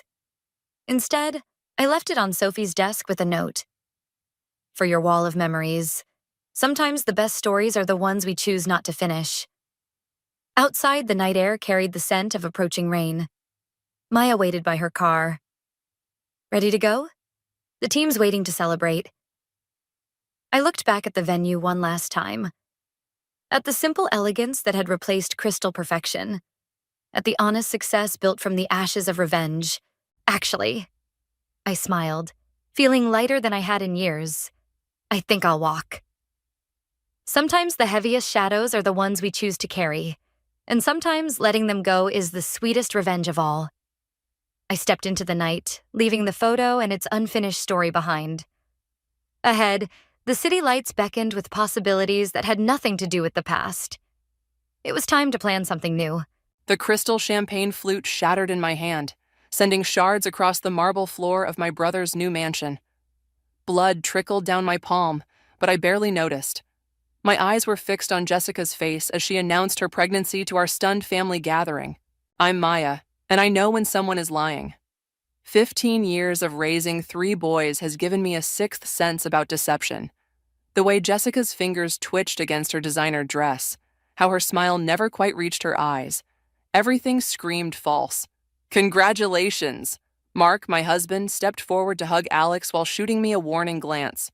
He knew my tells too. The slight tilt of my head, the way I pressed my lips together, signs I was about to say something I shouldn't. This calls for more champagne, Alex declared, beaming with pride. My brother, the successful tech entrepreneur, finally getting everything he wanted. A baby to complete his perfect life. Tyler, my middle son, appeared at my side with a napkin. Mom, you're bleeding. His quiet voice anchored me back to reality. I wrapped the cloth around my palm, watching the red bloom through the white fabric. When are you due? I asked Jessica, keeping my voice light. She hesitated for a fraction too long. March, she said, one hand resting protectively over her still flat stomach. Wrong move. I'd been pregnant 3 times. No woman that early touches her stomach that way unless she's acting. Ryan, my eldest, was watching the exchange with narrowed eyes. At 18, he had inherited my bullshit detector. Lucas, my youngest, had already retreated to a corner with his phone, typical 14-year-old behavior. We should toast, Mark announced, trying to diffuse the tension crackling through the room. To Alex and Jessica's growing family. Everyone raised their glasses except me. I was too busy watching Jessica's face as she pretended to sip her champagne. The glass never touched her lips. Actually, Alex cleared his throat. We have another announcement. He glanced at Jessica, who gave him an encouraging nod. We've been thinking about adoption, too. Having a bigger family, maybe? The room went silent. I felt Mark's hand squeeze my shoulder. We thought, Jessica continued, her voice honey-sweet, that since you have 3 wonderful boys, Maya... She let the sentence hang there, heavy with implication. The cut on my palm throbbed. What exactly are you suggesting? Nothing concrete, Alex jumped in. Just floating the idea. Ryan's heading to college soon and we have so much space here. Stop. The word came out sharper than I intended. Just stop right there. Maya, Mark warned softly. But I was already moving toward Jessica, who took an involuntary step back. First a miracle pregnancy, now you want one of my sons? What's your game? I don't know what you mean, Jessica's voice wavered. We just want to share our blessings. Bullshit. The word echoed through the massive living room. You've barely spoken 10 words to my boys in the 2 years you've been with Alex. Now suddenly you want to play mom? That's enough. Alex stepped between us, his face flushed. You're out of line, Maya. Am I? I looked at my brother, really looked at him. The dark circles under his eyes, the slight tremor in his hands. What's really going on here, Alex? Before he could answer, Jessica suddenly pressed a hand to her mouth and rushed from the room, the perfect excuse to end the conversation. I should check on her, Alex muttered, following his wife. Mark came up behind me, wrapping an arm around my waist. Well, that was quite a party.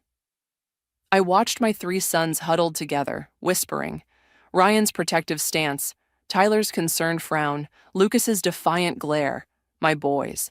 My family. Something's not right, I said quietly, and I'm going to find out what it is. Just don't do anything rash, Mark replied, but we both knew it was too late for that warning. The game was already in motion, and I intended to win. 3 days after the disastrous pregnancy announcement, I stood in Alex's empty kitchen, staring at the prescription bottle I'd found hidden behind the coffee maker. The label had been partially scratched off, but I could make out enough to know these weren't vitamins. "Looking for something?" Jessica's voice made me jump. She leaned against the doorframe, arms crossed, watching me with those calculating eyes. I held up the bottle. "Fertility medications, interesting place to keep them. You shouldn't snoop through other people's things." Her voice was steady, but her fingers dug into her arms. "And you shouldn't lie about being pregnant to my brother." The silence stretched between us like a rubber band about to snap. From the living room, I could hear Mark and Alex laughing about something, the sound jarring against our tension. "You don't understand," Jessica finally said. "Alex needs this." "Needs what? A fake pregnancy? Or one of my children?" She moved closer, lowering her voice. "He's sick, Maya. Really sick. The doctors gave him 6 months, maybe less." The bottle nearly slipped from my hand. "You're lying." "Am I? Why do you think he's so desperate for an heir? For family?" Her perfect mask cracked slightly. "He won't tell you because he can't stand the idea of you pitying him." If this is another manipulation, Ryan already knows. The words hit me like a physical blow. "What?" "Your perfect eldest son has been spending time with us, helping Alex get his affairs in order. He understands what's at stake." My phone buzzed, a text from Ryan. "Coming over to Uncle Alex's. Need to talk to you." "You stay away from my son," I hissed, but Jessica just smiled. "He came to us, Maya, because he sees the bigger picture, the legacy Alex could leave him, the opportunities." The front door opened and Ryan's voice carried through the house. "Mom? In here," I called, not taking my eyes off Jessica. Ryan entered the kitchen, freezing when he saw us. At 18, he looked so much like Alex at that age, the same determined jaw, the same ambitious glint in his eyes. "I see you two are talking," he said carefully. "Your aunt was just explaining how you've been helping Uncle Alex." The words tasted bitter. Behind my back. "Mom, don't." I held up my hand. "Just tell me if it's true, about Alex being sick." Ryan's silence was answer enough. Jessica slipped past us, pausing at the door. "I'll give you two a moment." Once she was gone, Ryan slumped against the counter. "I wanted to tell you, but Uncle Alex made me promise." "How long have you known?" 2 months. He collapsed during one of our lunch meetings. I drove him to the hospital." The bottle in my hand suddenly felt like it weighed 1,000 pounds. "And the adoption idea? Was that yours or hers?" "His. He wants to make sure his company stays in the family." "Jessica, she just wants what's best for him." I laughed, harsh and hollow. "Best for him or best for her?" "Why do you hate her so much?" "Because she's lying about something. I can feel it." I set the bottle down carefully. "And now she's using you to manipulate this situation." "Nobody's using me." Ryan straightened, looking more like his uncle than ever. "I'm making my own choices." "Are you? Or are you just seeing dollar signs and opportunities?" The moment the words left my mouth, I knew I'd gone too far. Ryan's face hardened. "You don't get to judge me, not when you've spent years telling us to look out for family. Well, Uncle Alex's family too." He stormed out, leaving me alone with the damning evidence of Jessica's deception and the weight of too many secrets. Mark appeared in the doorway. "Everything okay?" Ryan just left looking pretty upset. I picked up the fertility medication bottle and handed it to him. "We need to talk about Alex, Jessica, and what they're really planning for our family." His eyes widened as he read the label, then looked at me. "What do you want to do?" "First, I'm going to find out exactly what kind of game Jessica's playing. Then," I took the bottle back, clutching it tight, "I'm going to make sure she loses." The private investigator's file landed on my kitchen table with a dull thud. "Jessica Mitchell doesn't exist," he said, "at least not before 2019. I flipped through the documents, each page revealing another lie. What was her name before? Sarah Winters, then Rachel Cooper, then Elizabeth James. He tapped different photos, showing the same face under different names. She's got a pattern. Wealthy men, short marriages, generous divorces. My coffee went cold as I absorbed the implications. 3 previous marriages, each ending with substantial settlements. Each husband mysteriously ill during the divorce proceedings. My phone buzzed. Tyler. Mom, something's wrong with Uncle Alex. At hospital, come quick. The drive to the hospital was a blur of red lights and racing thoughts. I found Tyler in the waiting room, his usual calm demeanor cracked. He collapsed during lunch with Ryan, he said. They won't tell us anything because we're not immediate family. Jessica's in there with him. Where's your brother? Ryan's, with her. The way he said it made my skin crawl. I spotted them down the hall, Jessica and Ryan heads bent together in conversation. The sight of my son standing so close to her, nodding at whatever poison she was whispering, made my hands shake. Mrs. Wilson? A doctor approached, chart in hand. Your brother's asking for you. Alex looked small in the hospital bed, tubes snaking from his arms. Hey, sis. He managed a weak smile. Sorry for the drama. Cut the bullshit, I said, closing the door. I know about Jessica's other husbands. His face didn't register surprise, just resignation. How long have you known? Long enough. The question is, how long have you known? He closed his eyes. Since before the wedding. I hired someone to investigate her past after I found some inconsistencies in her story. And you married her anyway? Because I loved her. Love her. He coughed, harsh and wet, and because by then the cancer was already stage 4. The truth hit like a physical blow. You're not just sick, you're dying. 6 months was optimistic. It's spreading faster than they thought. His hand trembled as he reached for water. Jessica knows everything. About her past, about my prognosis. We made a deal. A deal. She stays, plays the grieving widow, gets her settlement. In exchange, she helps secure Ryan's future in the company. My blood ran cold. You're using my son as a pawn? I'm securing his future, my legacy. Alex's voice strengthened with conviction. Ryan has the drive, the intelligence, with Jessica's guidance. Her manipulation, you mean? I leaned closer. She's done this before, Alex. 3 times. And each husband died under suspicious circumstances during divorce proceedings. He waved off my concern. Those were different. She loves me. Like she loved the others? Did you even check how they died? A nurse knocked, entering with medication. I stepped back, watching Jessica slip in behind her, Ryan hovering in the doorway. Everything okay in here? Jessica's voice dripped concern, but her eyes were sharp. Just fine, I replied, matching her tone. Alex was telling me about your arrangement. Something flickered across her perfect mask. Fear? Anger? She recovered quickly, moving to Alex's side. Darling, you should rest.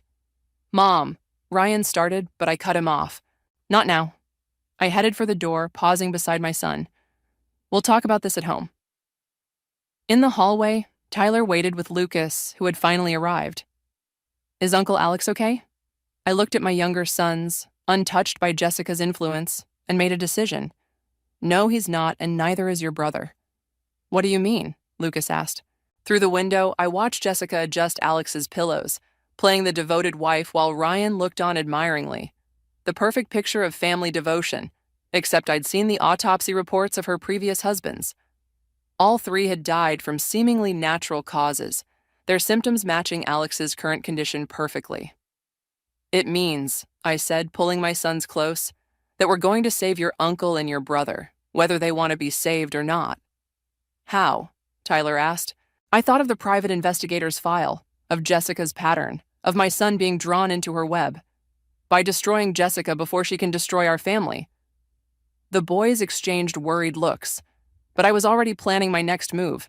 Sometimes, to protect the ones you love, you have to embrace the darkness they're too naive to see.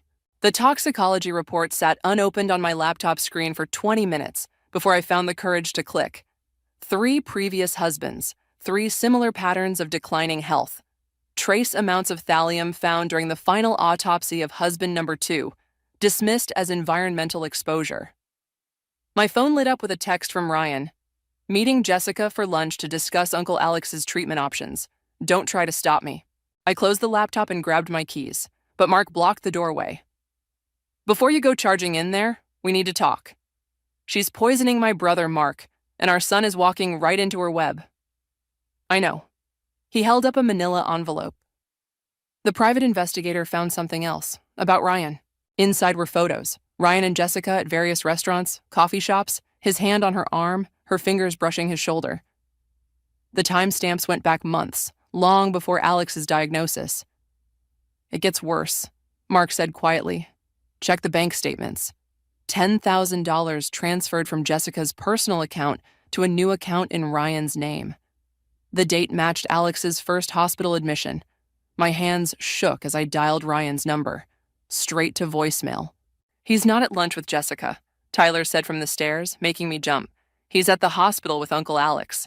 I just got off the phone with Lucas. He's there too. Why didn't they tell me? Tyler's face darkened. Because Jessica convinced them you're trying to sabotage Uncle Alex's recovery. She showed them emails supposedly from you to his board of directors, trying to have him declared mentally unfit. Those are fake. I know, Mom. That's why I hacked her laptop. Mark and I stared at our middle son, who shrugged. What? Someone had to do something while you were playing detective. He pulled out his phone, showing us screenshots. She's been planning this for over a year. The adoption idea? That was Ryan's suggestion, not Uncle Alex's. He and Jessica, they've been having an affair, I finished, the words tasting like ash. Not exactly. Tyler scrolled through more messages. She promised to make him CEO after Uncle Alex dies. Said she could convince the board if Ryan played along with her plan. Mark cursed under his breath. She's manipulating both brothers. 3, Tyler corrected. Lucas is involved too. She's been helping him apply to private schools behind your back, promising to pay his tuition if he supports her story about your mental state. The room spun slightly. I gripped the counter, trying to process the layers of betrayal. My phone buzzed, a text from an unknown number. Your brother's condition is deteriorating. Shame about the mix-up with his medication. But then, accidents happen when family members interfere with treatment plans. Mom, Tyler's voice seemed far away. What are we going to do? I looked at the photos again. My eldest son, my dying brother, my youngest being pulled into Jessica's elaborate scheme, each of them thinking they were getting what they wanted, none seeing the poison she was feeding them all. We're going to give her exactly what she wants, I said finally. Mark's eyebrows shot up. You can't be serious. Tyler, can you get into her banking records? He nodded slowly. Already have. She's got offshore accounts under her previous names. Good, because we're going to help her kill my brother. What? Both Mark and Tyler exclaimed. I picked up the toxicology report. She's careful, patient. Each death looked natural because she took her time. But if Alex dies too quickly, with too much poison in his system, the police will investigate, Tyler finished, understanding dawning on his face. And when they do, they'll find the evidence of her previous murders, along with proof that she's been manipulating my children. I turned to Mark. Unless you have a better idea? He studied my face for a long moment. You're talking about letting your brother die to catch her. I'm talking about sacrificing one life to save 3. My voice cracked. Because if we don't stop her now, Ryan will spend years under her control. Lucas will be trapped in her web, and who knows how many other families she'll destroy. Tyler's phone chimed. Ryan's texting. Uncle Alex is asking for you. Says it's urgent. I grabbed my keys again, this time with purpose. Time to give Jessica her final performance. You two know what to do. As I drove to the hospital, I tried not to think about how revenge had twisted me into someone who could plot her own brother's death. But sometimes, fighting monsters means becoming one yourself. The family dinner felt like sitting on a powder keg. Alex barely touched his food, while Jessica kept refilling his wine glass with practiced care. Ryan sat at her right hand, playing the devoted nephew, while Lucas sulked at the far end of the table. Only Tyler watched everything with the same calculating gaze I'd come to rely on. The doctors are very optimistic, Jessica announced, her hand resting possessively on Alex's shoulder. The new treatment protocol is showing promise. Which doctors? The words slipped out before I could stop them. The ones who prescribed the medication I found in your drawer? The crystal wine glass in Jessica's hand trembled slightly. I don't know what you're implying. Mom, Ryan warned, but I was done playing nice. 3 previous husbands, Jessica, all dead within 2 years of marriage, all with similar symptoms to Alex's current condition. The silence that followed was deafening. Alex's fork clattered against his plate. That's ridiculous, Jessica laughed, but her eyes were sharp as razors. Ryan, tell your mother she's being paranoid. Ryan cleared his throat. Mom's been under a lot of stress lately. Maybe we should show them the transfer records. I cut in. The ones proving she's been paying you to support her story. The color drained from Ryan's face. Lucas sat up straighter, suddenly interested. What transfer records? Alex's voice was barely a whisper. Jessica stood abruptly, wine sloshing over the rim of her glass. I won't sit here and listen to these accusations. Alex needs rest, not this toxic environment. Sit down. Tyler's command surprised everyone. He pulled out his phone, sliding it across the table to Alex. Everything's there. The offshore accounts, the previous marriages, the suspicious deaths, and the messages between Ryan and Jessica planning how to manipulate you. Ryan lunged for the phone, but Mark caught his arm. Don't, my husband said quietly. It's time for truth. Alex scrolled through the evidence, his hands shaking. Ryan, is this true? Uncle Alex, I can explain. He was trying to protect your legacy. Jessica interrupted smoothly. Unlike some people who only want to tear this family apart. By sleeping with my nephew? The words hung in the air like poison. Jessica's mask cracked. That's not, we never. The hotel receipts suggest otherwise, Tyler said, his voice cold. Lucas stood up so suddenly his chair toppled backward. You promised me a future. You said if I helped you, you'd make sure I got into Westbrook Academy. Lucas, quiet, Ryan snapped, but the damage was done. All this time, Alex whispered, while I was planning our future, planning to give you everything, I did it for us. Jessica reached for him, but he recoiled. Everything I did was to secure our position, our legacy. By poisoning me, like the others? She froze. What others? The toxicology reports, I said quietly. From husband number 2. Thallium poisoning is pretty distinctive. Jessica's composure shattered. She grabbed her wine glass and hurled it at me, but Tyler was faster, pulling me aside. The glass shattered against the wall, leaving a blood-red stain. You've ruined everything, she screamed, advancing toward me. I had it all planned perfectly. Mom, stop her, Lucas yelled, but Ryan was already moving, putting himself between Jessica and me. Don't, he said, his voice breaking. It's over. The look she gave him could have frozen hell. You ungrateful little. Alex's coughing fit interrupted her tirade. He doubled over, gasping for breath, blood speckling his napkin. Call an ambulance, Mark shouted, rushing to Alex's side. Jessica used the chaos to bolt for the door, but I was ready. As she passed, I grabbed her arm, spinning her around. You're not going anywhere. Her laugh was hollow. You think you've won. Look at your family, Maya. Look what your precious truth has done. Ryan's future is ruined. Lucas's dreams are shattered. And Alex? She glanced at my brother's convulsing form. Well, the damage is already done. I made sure of that this morning.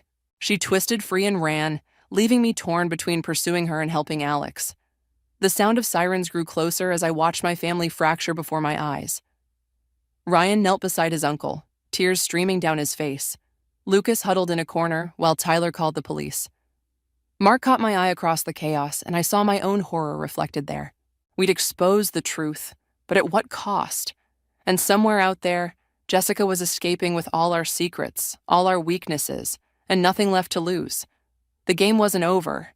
It was just beginning.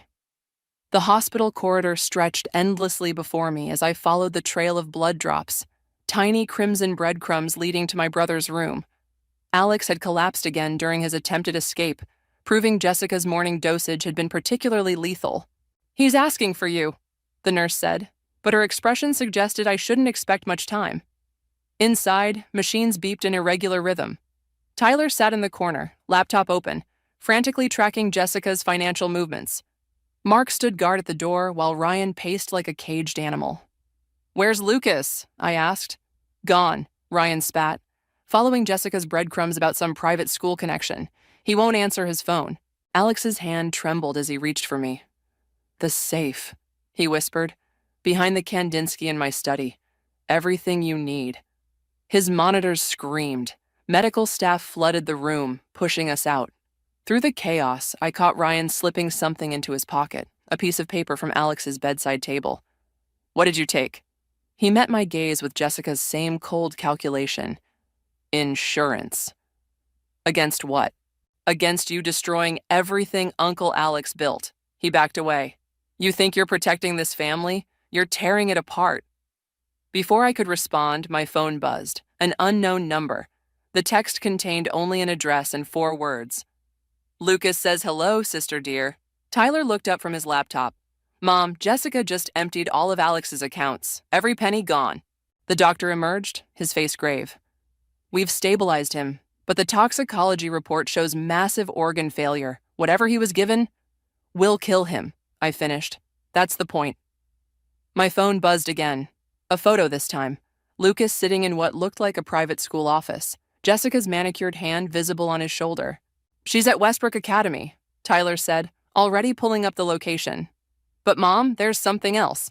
The school's financial director, he was married to Jessica's first victim. The pieces clicked together with sickening clarity. She's not running. This was her plan all along. Get Alex's money, take Lucas, destroy what's left of our family. Ryan. Mark's shout made us turn. Our eldest son was sprinting down the corridor, Alex's paper clutched in his hand. Let him go, I said, watching him disappear. He's made his choice. What now? Tyler asked. Now? I pulled out my car keys.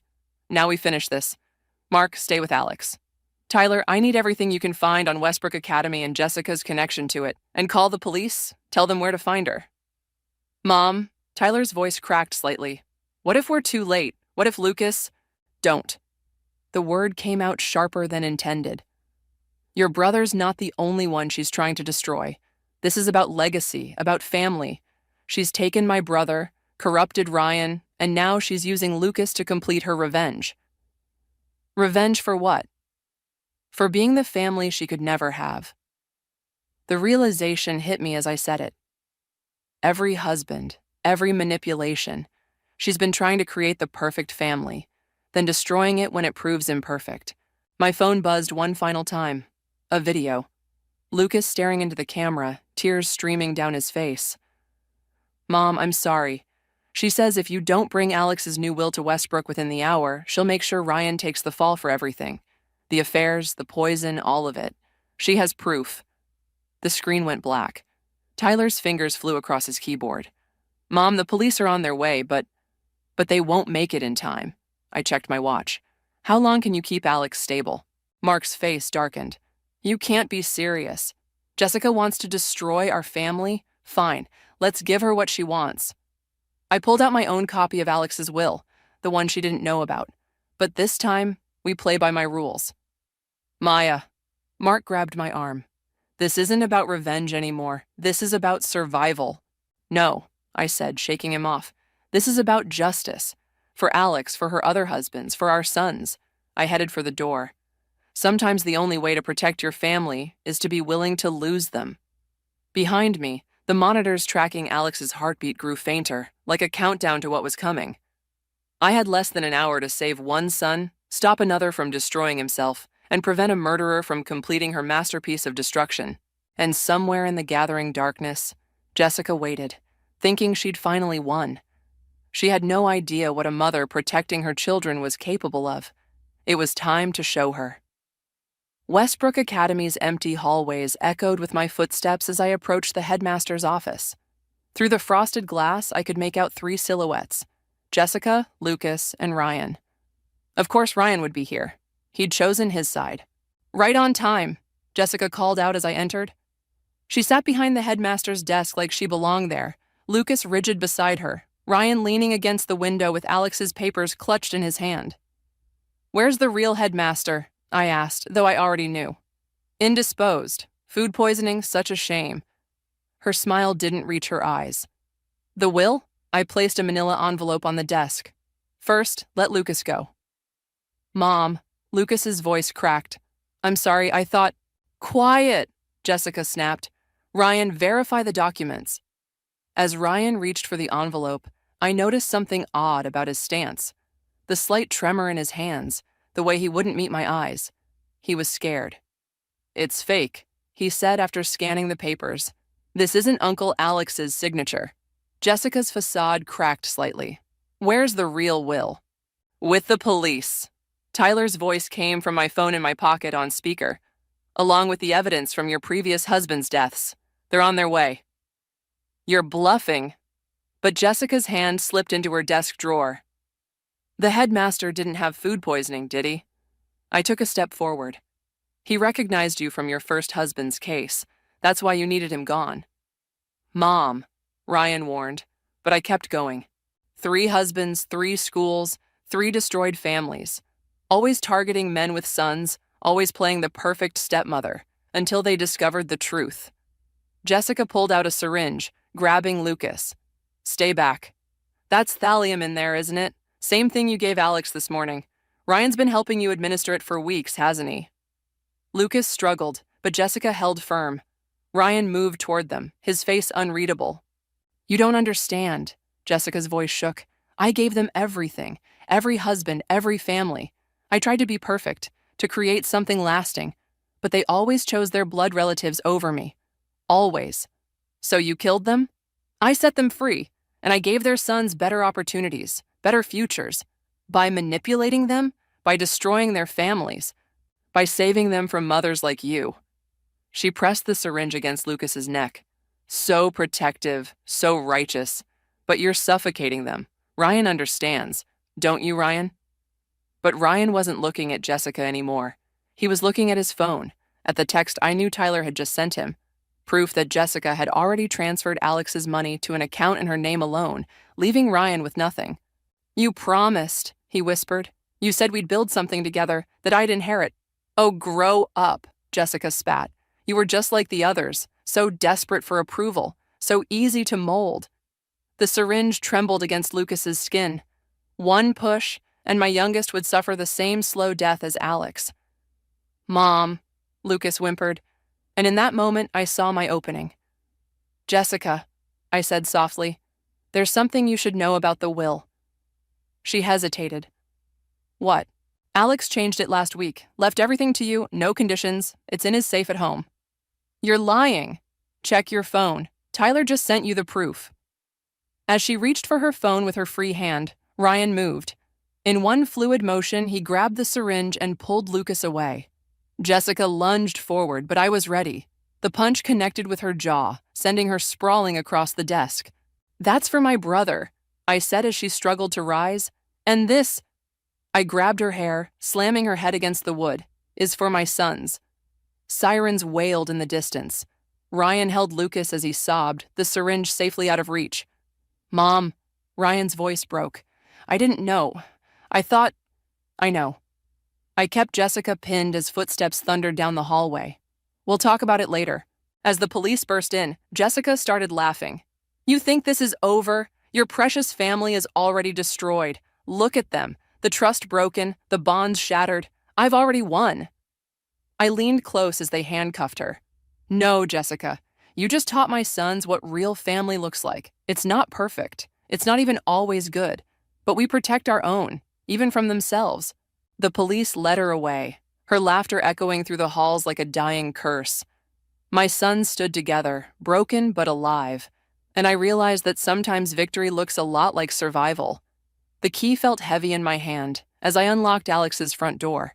His house still smelled like him, coffee and expensive cologne, but the silence was deafening. The doctors had given him days, maybe hours. Jessica's final dose had done its work. Ryan stood in the doorway of the study, watching me gather Alex's papers. The police want my statement tomorrow. Tell them the truth. I pulled open the safe behind the Kandinsky. All of it. Even about helping her poison him? My hands stilled on the documents. Especially that. Lucas appeared in the doorway, his face tight. They found more victims. 7 husbands, not 3. Different names, different cities. 8, Tyler corrected, joining us with his laptop. Just found another one from 2015. She was getting better at hiding them. The safe's contents spread across Alex's desk like a roadmap of destruction. Bank statements, property deeds, and a letter addressed to me in my brother's shaking handwriting. I knew, I read aloud, about Jessica, about Ryan, about everything.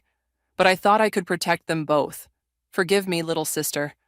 Some legacies aren't worth preserving. Ryan made a choked sound and left the room. Lucas followed, but Tyler lingered. The money's gone, he said quietly. She transferred everything before we caught her. Even with the evidence, it'll take years to recover. I closed the safe. We don't need it. But Uncle Alex wanted family. Real family. Not whatever twisted version Jessica sold him. The front door opened, and Mark's footsteps echoed through the house. Maya? The hospital called. I nodded, unable to speak. We all knew what that meant. There's something else, Mark continued. They found this in Jessica's cell. He held out a crumpled note. The handwriting was elegant, controlled. You think you've won, sister dear? Look closer at your precious family. Ryan wasn't the only one I taught my tricks to. Some poisons take years to surface. Some betrayals never heal. Sweet dreams. Lucas appeared behind me, reading over my shoulder. His face went pale. She's lying, he whispered. I wouldn't. But I saw the guilt in his eyes, remembered the strange illnesses that plagued his brothers over the past year. Small doses, experimental ones. Jessica's teaching methods were thorough. Mom? Tyler's voice cracked. I burned the note in Alex's fancy fireplace, watching Jessica's final attempt at destruction turn to ash. We start over, I said. All of us. No more secrets, no more poison, metaphorical or otherwise. How? Ryan had returned, hovering in the doorway like a ghost. After everything I did, we rebuild, one truth at a time. I turned to Lucas. Starting with what Jessica taught you. He broke down then, confessing everything. The small doses, the experiments, the way she made it seem like a game. Tyler held his younger brother while he sobbed, his own tears falling silently. Mark touched my shoulder. Alex is asking for all of us. The drive to the hospital was silent.